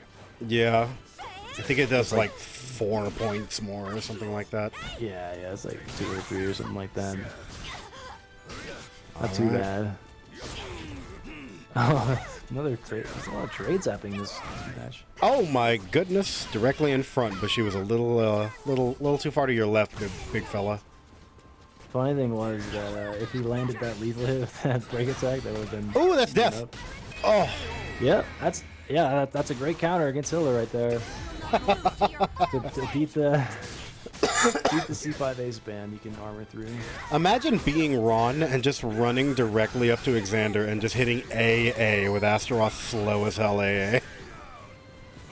Always gotta, no matter what character you're playing, you gotta survive the soul charge. He's in the red now. Ron does have another bar on meter here. Oh, and he gets tech trapped Big as well. Ukemi catch. Oh, you can ring him out there. He could have got the 3B, but he was a little too nervous. That's going to be a ring out. Oh, no, it's not. He's right up quite. against the edge. It was a really greedy attempt at. Oh, my God. double They're just soul right in charge. each other. Oh, God. Ultra Instinct Goku noise. Goes with the reversal edge. Get the It's fuck gonna be out of decided on here. this That's guess it. right here. Into the water. Into the goddamn water. Oh my Someone in the God. chat goes, where's the meter use? All of it came down to the last fucking 5 seconds of that match. They just popped double soul charging each other's faces. Welcome to the stage of history retold. Well, that first one goes to RonTheTryhard there. Overcoming adversity with the Astaroth to Hilda matchup there. Yeah, I mean, if you get a ring out in one of your rounds, that does 240 damage. So And Astaroth you gotta truly watch. has the hardest hitting combo in the game. 6K into ring out combo. yeah, it's the infinite. God. 2-hit infinite? Let's go. Uh-oh. Right up against the edge there. Ooh. Double Wall splat? Yeah, not a huge amount of damage on that wall splat, though. Yeah, you don't get too much on that. You can get more if you don't. Yeah, if you don't splat it, yeah. The scaling on it's a little rough. Yeah. Hilda actually used to have ridiculous wall combos until yeah, they nerfed it a little bit. yeah, they nerfed it like twice in a row, and now she does. Her wall combos can still definitely do big damage, but that one specifically got absolutely neutered. They shut like 20 plus damage off of it. Some patient neutral game at the end. around. Xander did not want to take any more chances. And you definitely don't need to against a character like Astaroth, who can make up that difference incredibly easily with his high damage. You just want to play safe. Ooh, clashes through. It's not gonna do insane damage, but it's gonna do regular character damage. Uh-oh. Which is still quite high. Oh. There it is. Yeah, throw spam. All the momentum. Imagine running up to an Astaroth and grabbing. What a god. Ooh, what a response to the armor. Big hit. Big uppercut. No need for it, though.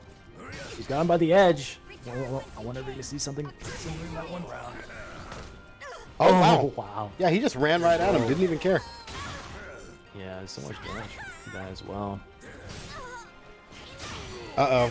Oh, he's gonna get the new combo. Yep. One of, in my opinion, the flashiest and nicest looking Soul Charge combos. That Hilda Soul Charge combo. And it's so easy to get, too. It's off of a quick horizontal mid counter hit. Back to neutral. Ron's got the advantage. Damn.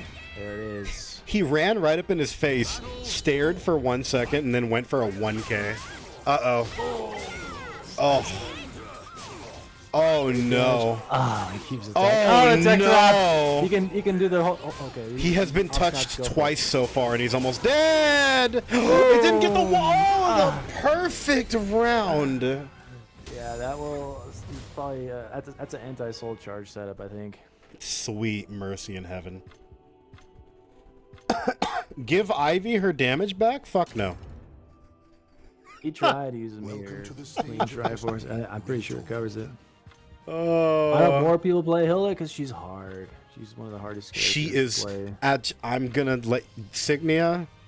I'm gonna stare you in the ears right now and let you know, in my professional opinion, as someone who's not good at the game, she is not fucking hard. She is not. You do 5A release, you do 3K, you do 2A plus B, and a couple of good whiff punishers, and that's... Hilda is not all that difficult. The deal is you have to play a patient whiff punishing neutral game. She doesn't really have the frame advantage to constantly mash it in your face like a Cassandra can. And that's where people interpret that she's difficult. Yeah, I kind of agree, kind of disagree. You should see the like early Hilda players, just how awkward, you can just feel the awkwardness in their play because they're just like holding buttons, like I can't juggle the holding the buttons at the same time. It might be different for me because I play on stick instead of playing on pad. So holding button down on stick is incredibly easy, but if you're holding the square button down on a PS4 pad and you're trying to still press your triangle button to do things, yeah, I can definitely understand people don't want to play claw. But yeah, I feel like Hilda's even easier on pad because they just bind. They just do a particular bind. Yeah. I play on stick as well. So. Oh no! The being near the wall drop. That's not gonna kill, is it? It's gonna be close. This is a lot of damage. Ooh, hello. 4B. I knew it! You called it. I always go for the 4B. He got 6 speed in the back of the dome. Doing that close range side stuff usually not a good idea against Hilda because of that C5A. But I mean, what is didn't get the wall splat there? Playing Astaroth, everything you do is a risk play. The correct play is to stand at range 2 and do BA over and over. CA, That's the correct. Yeah. If you want to play Asta correctly, there's like 4 moves you throw out, but they're not hype, so no one plays Asta correctly. Oh, wow, what a great run of attacks at the end there. Ron, that's gonna put him into, well, okay, not quite so far. Oh no, too far for the Balba to be able to take effect there. Okay, trying to catch the backstep. Oh, catches him with a rando 1-1B. Mm-hmm. Uh-oh. Attack crouch coming in clutch there. Gets him with the Hori mid, though.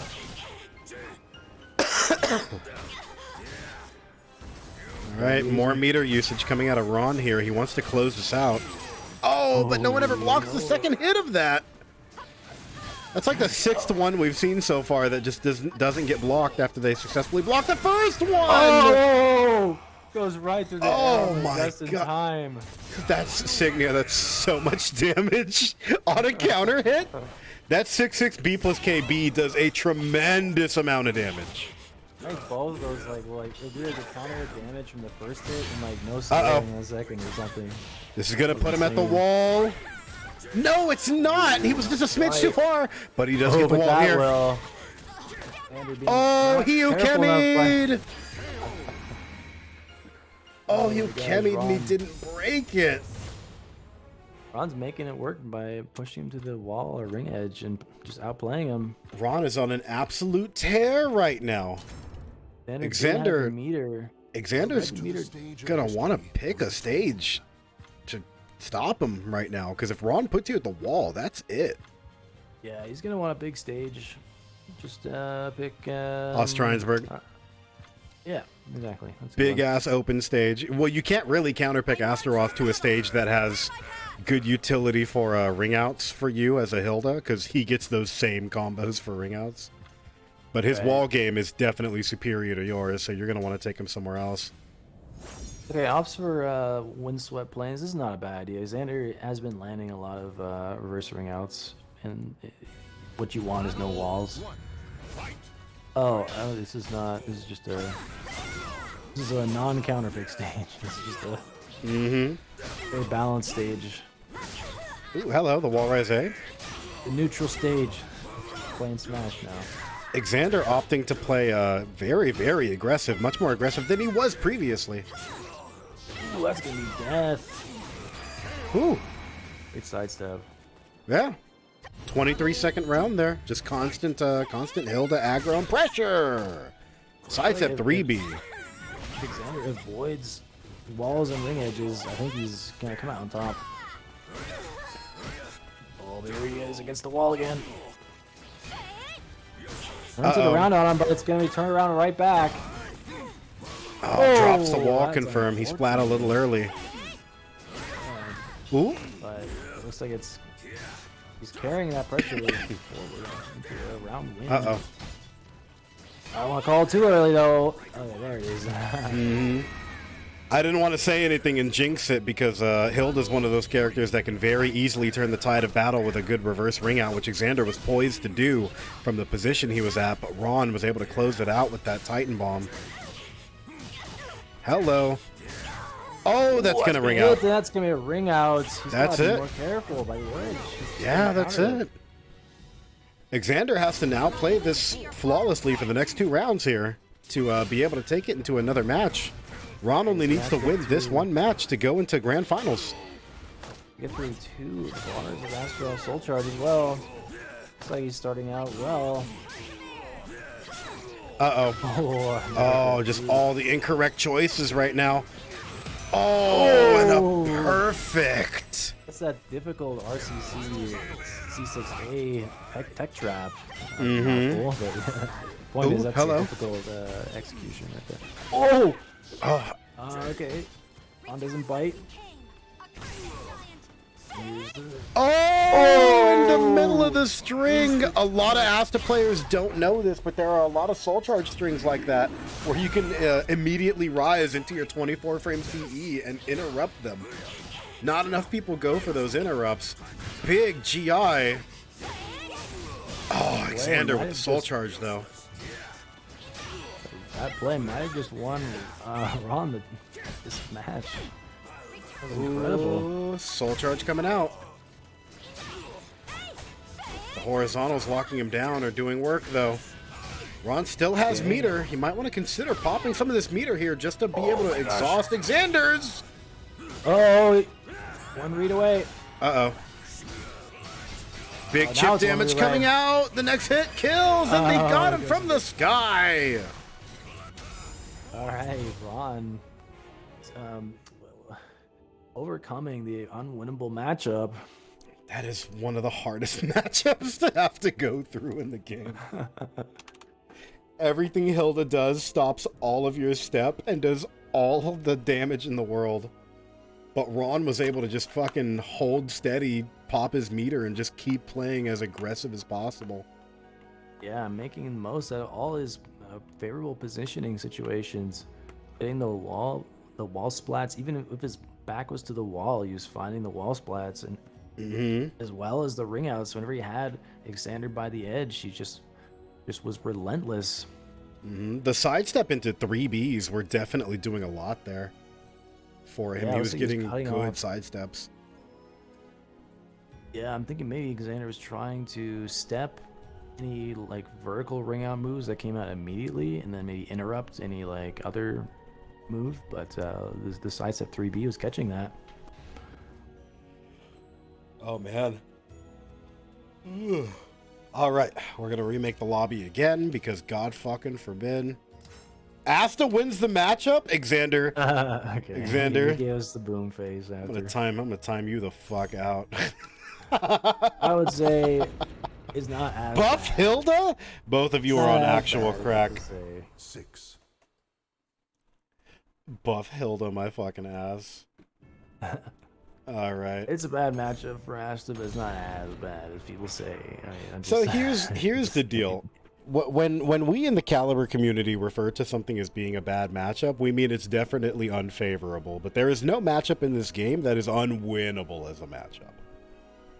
This game is as much as like Yeah, this there's game nothing has a like lot that. of issues and stuff. There really isn't any specific game where there isn't any specific matchup where like, yeah, this character cannot do anything. Like even the Raphael to Asta matchup where like go fuck yourself if you're playing Asta, even that is still winnable. You know what I mean? What's the most Yeah. unwinnable matchup then in your opinion? Raphael to Astaroth is a 7-3 matchup. It's the worst matchup in the game. I think so. Rakuto thinks so. Klob thinks so. You could probably fucking ask Lean. Lean will agree with you. Fighting an absolute high level Raphael with Astaroth, you just fucking never get your momentum started. But can't you do that one like the body AGI thing? What is it? I'm talking about I don't know, the the- 6 People's K or the... Yeah, I think it's that one. That can break through prep, right? That kind of stops prep. So remember that talk we had earlier about Astaroth's revenge is the only revenge in the game that doesn't have an AGI on the second hit? Yeah, but that one. So Raphael can break through it with like a Yes. with a prep BB. So you know how like Nightmare to Raphael is bad because Nightmare can AGI with Terror Charge right through Raphael's pressure. It's the exact opposite for Asta, where Asta tries to do the same thing, but he can't do the same thing because he doesn't have the AGI property. It's not. It's look. Even if I think it's one of even if I think that is the hardest matchup, you still are able to do it. Raphael is a character that's built off of highs and underwhelming mids, so you can still shove bull rushes in his face. You can still 6K underneath and get a counter hit so that you can get some wall shenanigans or a ring out shenanigan. It really depends on the players at that point. But if you're asking me what I think one of the hardest matchups in the game is, it would probably be Asta to Raphael is really hard. But you have to take that with a grain of salt, because I'm also the same Astaroth player that thinks he wins the Talon matchup. And there are not many Astaroth players that agree with me. I think he wins the Talon matchup, like hard, like 7.5. Or sorry, like a 6.5 to fucking 3.5 or whatever. Whatever, math. Oh shit, did we lose Signia? You got Uh-oh. moved to casual chat. You got moved. My bad. Disconnected. But Oh no, you're good. to continue the conversation in that regard, yeah, I think like the worst matchup that I can think of is Asta versus Hilda. But still, that's like you can like, with Astaroth by nature, he just has so many ways of like you can just read the opponent and still win because of just how powerful the throws are, and also just every character is just so versatile in this game that you can always make some adjustment to make it better. Like what you can do with Astaroth, just don't throw quite as often. Just do more 2As. Like a B and 2A focused neutral game with Astaroth is Yeah. really annoying for Hill to deal with because she wants to move around your moves, and she can't. Yeah, definitely. I mean, if you really boil Asta to his bare essentials and pick like 4 attacks, you just do 6K, 3K, 2A, BA, and he can take a lot of games just doing that. They're quite solid as tools, and you have everything there for you. You've got your fucking tracking vertical double hitter. You've got your long range low. You've got your long range vertical into Hori high. You know. Yeah, and there's other moves that you can do with Astaroth that are like hard to whip punch, like the Balba or 3A, and it's like Hilda can't AA Asta's Balba. All she gets is a K. So that's like a great move against her. So there's like a few things like that kind of work to Asta's favor, and Asta can just armor through the C5A. Only a few characters have that option available to them. It's just really good. And then you can also, to Xander's credit, what he was saying in the chat, he's getting a little too focused on landing that big combo. And yeah, if you get too focused on doing that, and the Asta player just doesn't let you land it, it can mess you up. It can go to your head a little bit. Like some matches, I just literally won't even land that big. I won't even land that big combo because just the opportunity isn't coming. True. It's happened like against Rakudo. I managed to land it twice in our set, but like, I don't know if it only lands twice in the set. Is it really that big a deal? I don't know. Yeah. All right.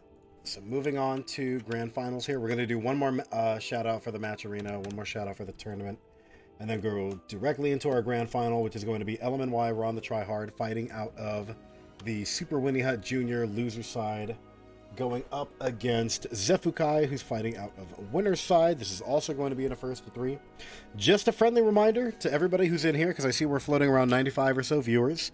We do have Match Arena going on for today's event. If you type in !Match Arena, Nightbot will pop up with a nice little message there with a little link to the Match Arena that we have set up for today's tournament. If you click on that Match Arena link, it'll take you right here over to the Mighty Mooks number 37 Match Arena that we've got. And you can see over here that we're able to raise the money pit up to $37.60. So big thank you to everybody who has been throwing money into the Match Arena so far. Friendly reminder that we do still have 28 out of the 50 remaining codes left. So if you have not already put a code into the Match Arena, please consider doing so. It is 100% free to do so. All you got to do is click that Match Arena link. It'll have you log in, which takes about 4 seconds to do. I just log in through my Twitter account because it authenticates that, yeah, this dude's clearly not a robot. And then you come over here and you click on the claim code button that is normally highlighted, but I did it earlier, so it's unhighlighted now. And it throws 30 cents into the Match Arena prize pool. Big thank you to JG Wentworth. Thinking a word for using that 30-cent code. Big thank you, everybody. We love and appreciate all of you. Also, big thank you to One Hand Clapping with the $16 donation. And Silo Zen for the $15 donation. We love and appreciate the hell out of all of you guys. Now, another friendly little reminder. If you are in top 8 gets paid out. 1st, 2nd, and 3rd place all get paid out. If you are in 1st, 2nd, or 3rd place, please sign into your Match Arena so that we're able to get you paid out for your prize payout immediately after the tournament's concluded. It's not required of us to do that, but keeping digital currency just big chillin' on like the internet like this, I'm not super a big fan of. We'd rather put that money into your hands immediately after the tournament's over. So if you would consider immediately afterwards, or even right now if you got the time, just signing into Match Arena so that we're able to get you your payout for 1st, 2nd, and 3rd place once the tournament has concluded. And another friendly little reminder for all the new people we got in here.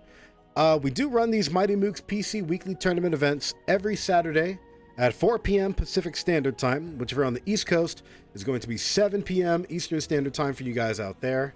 These tournament events will always be run right here at twitch.tv/Kajir the Mighty. And big thank you to everybody who has been subbing and following and everything over the course of today's event. Big thank you to Gaming Buzzers for the follow. Thank you to Spengruntest for the follow. Big thank you to everybody. Apologies if I mispronounce anybody's names, but it kind of just be like that.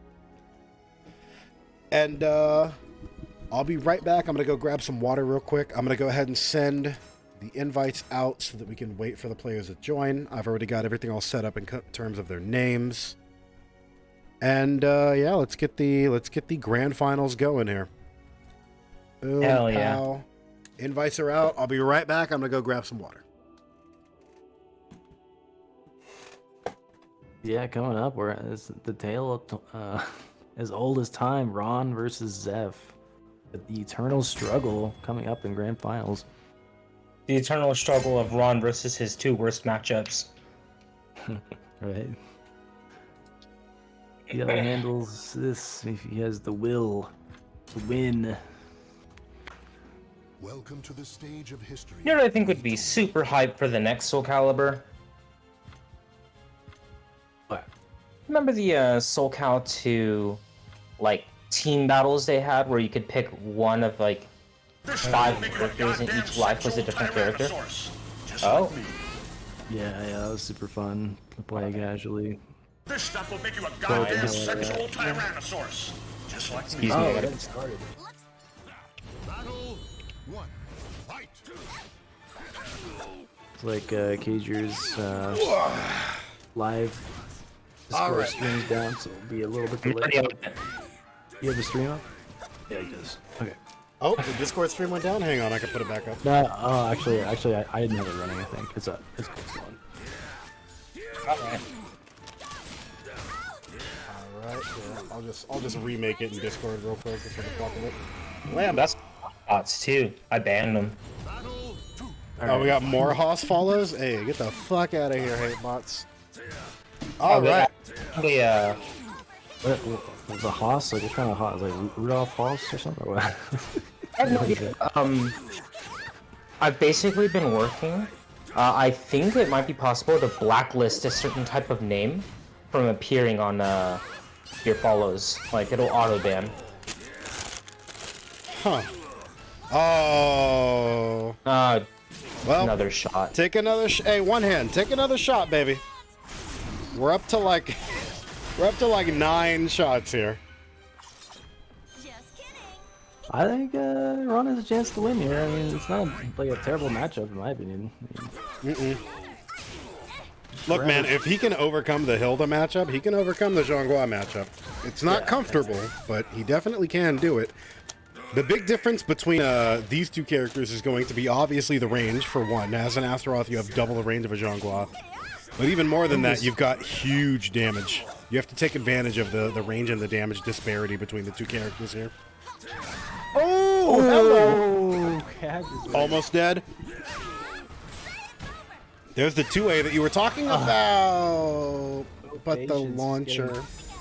You're getting hit by any random timing if you're not letting it go to neutral once in a while. But I think the deciding factor in this match is whether Ron can deal with the low starter pressure, like with the 3A and the pressure. Because yeah, right now it's looking like that pressure is super oppressive against Astaroth. And nobody has seemed to have an answer to it yet. Oh, Signia getting his wish here. RonTheTryhard's actually breaking out the Yoshimitsu. At the Yoshi. That he'll be able to punish what he wants. So you feel as though this is definitely a better matchup in terms of the possible characters Ron could have took in here? I think in general, yes. But mainly just his Yoshi's just been looking good lately.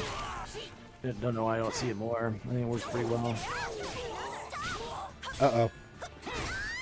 Ooh, the running knee. Able to play the game properly when you're not playing like Asta or Zas, you know? Uh-huh. Play more standard game. So we gotta be ready for some of Zeph's anti-Yoshi counterplay. It's pretty nasty. Ooh, Zeph not biting on the GI. Zeph just does weird timing sometimes, and it's just not what you would normally expect. Ron relies on those predictable responses. It's also one of those things of RonTheTryhard is a very aggressive player, and he tries to take his turn back with GIs pretty often. If Xephukai spaces himself out and doesn't let Ron get those successful GIs, Ron is also willingly burning some of his guard gauge away because GI whiff takes so much from your guard gauge. Oh no! Yeah, that's gonna be punishment for the end of the round. I'll take another shot. Another trend in Ron's play is he doesn't like returns to neutral. He just wants to just play the guessing game a lot of the time. And a solid player, if they know how to play around your guessy committal stuff, it can be trouble.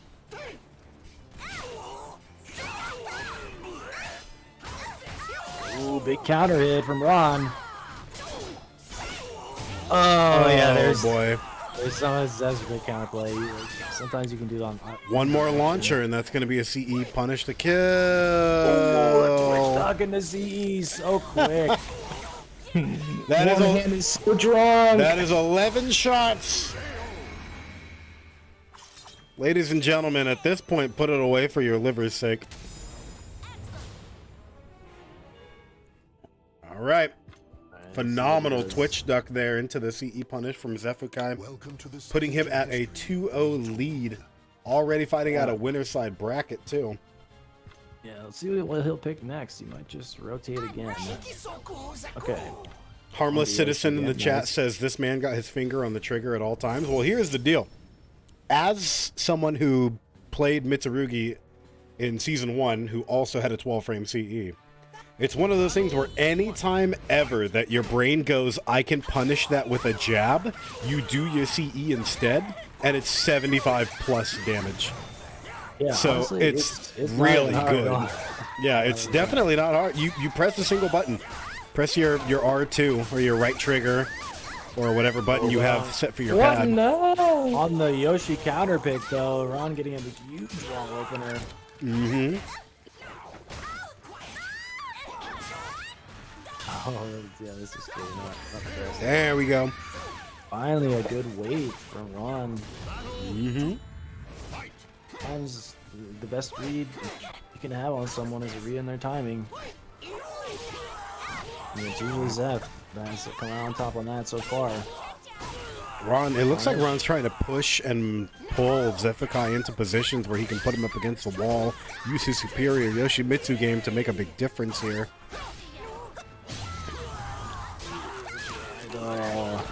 Watch out for that after you poke him.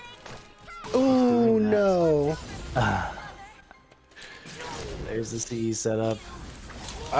That's Gales, right? I think he's alive. Nope. Oh my god. You spoke. Take another shot. That's 12 shots. That's so funny. Like that doesn't add any scaling. Just like 5 damage. And just... Oh, the big I-14 guy. You thought you were safe, but it was me, Dio. Ooh, hello. I'm with the crouch grab for a back grab. Instant. 13 shots. It's so crazy when you start to fight a high level player, like all of a sudden all your mistakes just get thrown in your face like so nastily like that. Like you see that, like how many players would get a free back grab off of that whiff, and then he just immediately punishes his vertical with a CE. Mm-hmm. Ooh, hello. It's just a massive difference. Yoshimitsu just missing the first 2 or 3 hits of door knocker directly in front of her face. Hello. Big hits here. Goes for somersault. RonTheTryhard trying to go for something against the wall here.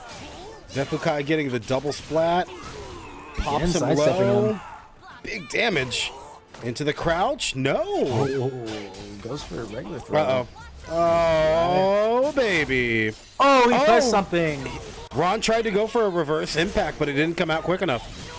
He's dead. That's gonna Oh kill. my god, he did a GI back! Just kidding. He called it and did a GI back, and the banner popped up for reverse impact, but he didn't do it fast enough. Yeah. And he got caught. in the one frame. Oh man, that's 14 shots. I was just about to say that CE choice is a bit of a head scratcher. It's not gonna kill, but like it worked out for him. That's insane. Oh goodness. Ban X? Oh man. Jesus in heaven. Well, for those of you who have been keeping up track of how many CEs we've seen from Zhonghua that have killed a round since I brought it up, we're up to 14. We're up to 14. God. Not even from the moment we saw Zhonghua on screen. Just until the moment I brought it up and said we're going to start keeping track of it. It's been 14 rounds of CE victory. 14 rounds of just the CE just doing it. It's a 12 frame jab that does 75 damage. So good. Good show out by Xephukai. Good show out by RonTheTryhard. And also good show out to Exander. That is your Mighty Mooks first place, second place, and third place winners for this week. Xephukai in first, Ron in second, and Exander in third. Oh, God. Every time I die to an I-12 Gut CE, a little bit of my sanity slips more. Absolutely. Yeah, cool to see Xander's Hilda coming out on top against Florida Man earlier in the bracket. Let me see if we can find any other interesting upsets. Ron defeating Yoshi 6 with his excellent Yoshi mirror skills. Mm-hmm. And yeah, Ron took out Florida Man as well in that Astaroth mirror. He must be the mirror master. Damn. One of the most underutilized Flash villains. Mirror He needs Master. He's a big. Yeah. That's a DC Comics C tier villain. Yeah, I think he was like in Injustice 2 or something. Or am I wrong? I don't know. But yeah, I was thinking maybe Ron needs to pick Zhonghua. I was gonna say Ron needs to accept the Church of the Golem and just pick up Astaroth as a more dedicated, serious character, because he was able to take Asta all the way to second place this week, which is funny. yeah, I was kinda that's thinking the really opposite, good. like, 'cause I play Yoshi, I want him to play Yoshi, and you play Asta, you want him to play Asta. That's kind of funny. Oh man, you either die an anyone else main, or you live long enough to be a Zhonghua main. This is true. The longer you stay in the community, you either become a Zhonghua or you become an Amy. Those are the two you guys- dichotomies of evil. You can complain about X and how obnoxious it is, but I mean, he doesn't just play X. And I know. You win with either character. It ain't just X. Oh man. Anyways, yeah, big thank you to everybody who participated in today's event. We love and appreciate all of you. We're able to, at the last minute, we're able to go from like 10 signups to like 17. So we're able to make the quota we needed for the dojo points for the event. So big thank you to everybody who signed up. Once again, I'm gonna remind everybody, please feel free to sign up earlier in the week or earlier in the day. We literally had like 5 signups pop up after registration was closed, after brackets were finalized, and we had to just slap a bunch of dudes in here at the last second, which we will do it because we love the community and want to support them and want to run these events. But fuck, man, when the event starts at 4 p.m. and you come in at 4:02 and you go, is it too late to sign up? And we're just like, you sons of bitches. But yeah, big thank you to everyone who has signed up. If you made first, second, or third place, please sign into the Matcherino so that we're able to get you paid out immediately. Big thank you to everybody who did contribute to the Matcherino today. We're able to get it just a smidge below 40 schmackaroonies today. So big thank you. And big thank you to everybody who watched. We were able to get the viewership. I think the highest we were able to get the viewership today was like 102 at one point, which is real good. Real happy to see that. Awesome. Yeah. Thanks for tuning in, everybody. I Yes, was like yes. interacting with the chat. You guys are so entertaining. Mm-hmm. And also, big thank you to Signia for being on fucking commentary tonight. It's always a pleasure to have you on commentary, bro. You're real good at this. And you should be on more. You should be doing more Oh, commentary thanks, with your time. Yeah, I'm having a lot of fun doing it. Unfortunately, so I want to compete as well a lot of the time, so it's like I feel like I can't do both. I'll just be like far into the bracket. I won't be able to commentate anything. Like that last tourney, I like fought through all like the later losers bracket. Like, I was just busy for like all the later matches. It's all good. You do whichever one you're in the mood for at the time, and we're just gonna fucking accommodate accordingly. Yeah, that sounds great to me. Yeah, man. But yeah, big thank you to everybody for showing up.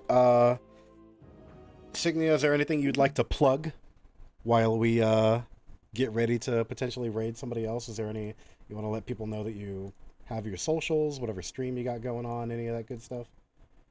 Sure. I'll just post my Twitter handle in the chat, and that'll be good enough for me. Okay, there you go. There you go. So, yeah, Signia Hackar. Oh. And my Twitch is SE_Signia. I know I haven't streamed in forever, but yeah, I might start doing it more. Oops, Yeah, I'll just go find your handle. stream. Hey, fuck you, baby. I'm gonna go find it. Well, oh yeah, handle's right there. SC I don't need to spell it out. underscore. Hey, look at me already following. Oh yeah, thanks. Look at you. Oh, 5 months ago, Signia, please. oh my god, it's been that Your long. most recent highlight. is 5 I'm months new ago. to get back on. I don't know why I'm not. Oh, there you go. Your most recent popular clip was from 23 days ago. We love to see it. Oh man, but yeah, go follow SC_Signia. One of the best players in North America when he fucking decides to compete.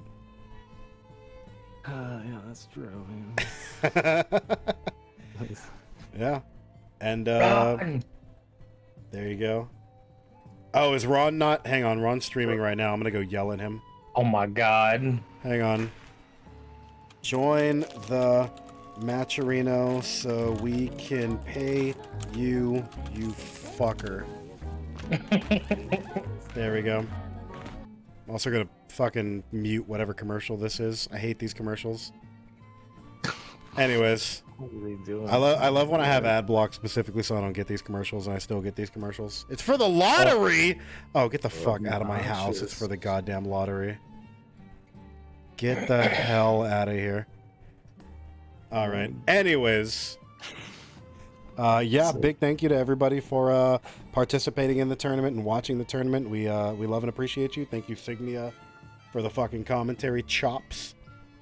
Yeah. Thanks for having me on. Yeah. And Python, is there anything you any last minute shit you wanna say? No, not really. Hopefully I can get that bot configured to block the hotspots, but There you go. Yeah, we I love don't know. I don't have we social. love getting host out here. Alright. But yeah, big thank you for watching, everybody. We're gonna be back next week, same time, same place, right here, 4 p.m. for the next Mighty Mooks tournament, if we have enough signups, which we usually end up getting at the last minute because fuck.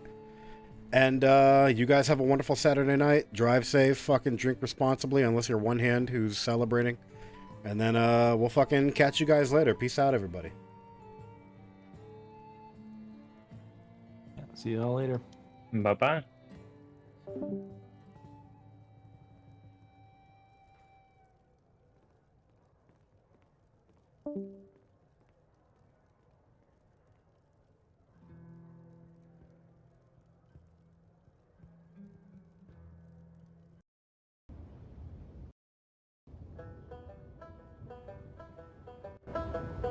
Sailing over the Dogger Bank, oh, wasn't it a treat?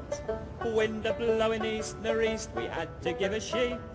You ought to see us running, the wind a blowing free, on a passage from the Dogger Bank to Grey Grimsby. Watch out, Twigger, she's a proper Judy Jew. Give her a sheet, let her rip with the boys to pull her through. You ought to see us running, the wind a blowing free, on a passage from the Dogger Bank to Grey Grimsby. Our captain, he's a Shanghai Roo, she loves a pint of good ale. Our mate, he is a roadstone inspector, been seen in many's a jail. Our third mate, he's a bushranger, he comes from the African Isle.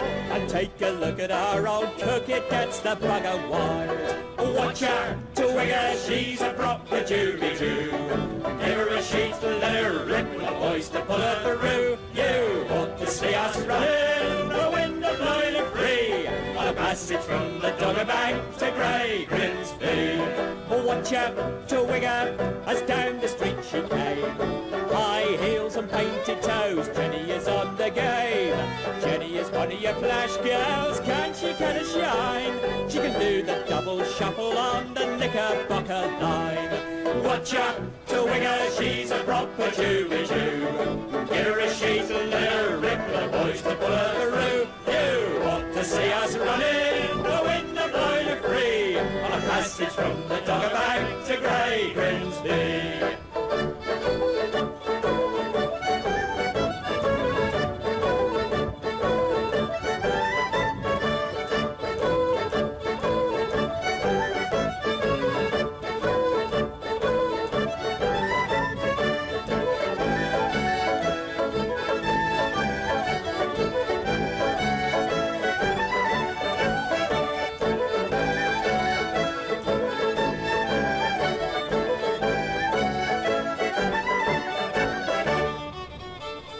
We're the boys to make a noise when we come home from sea.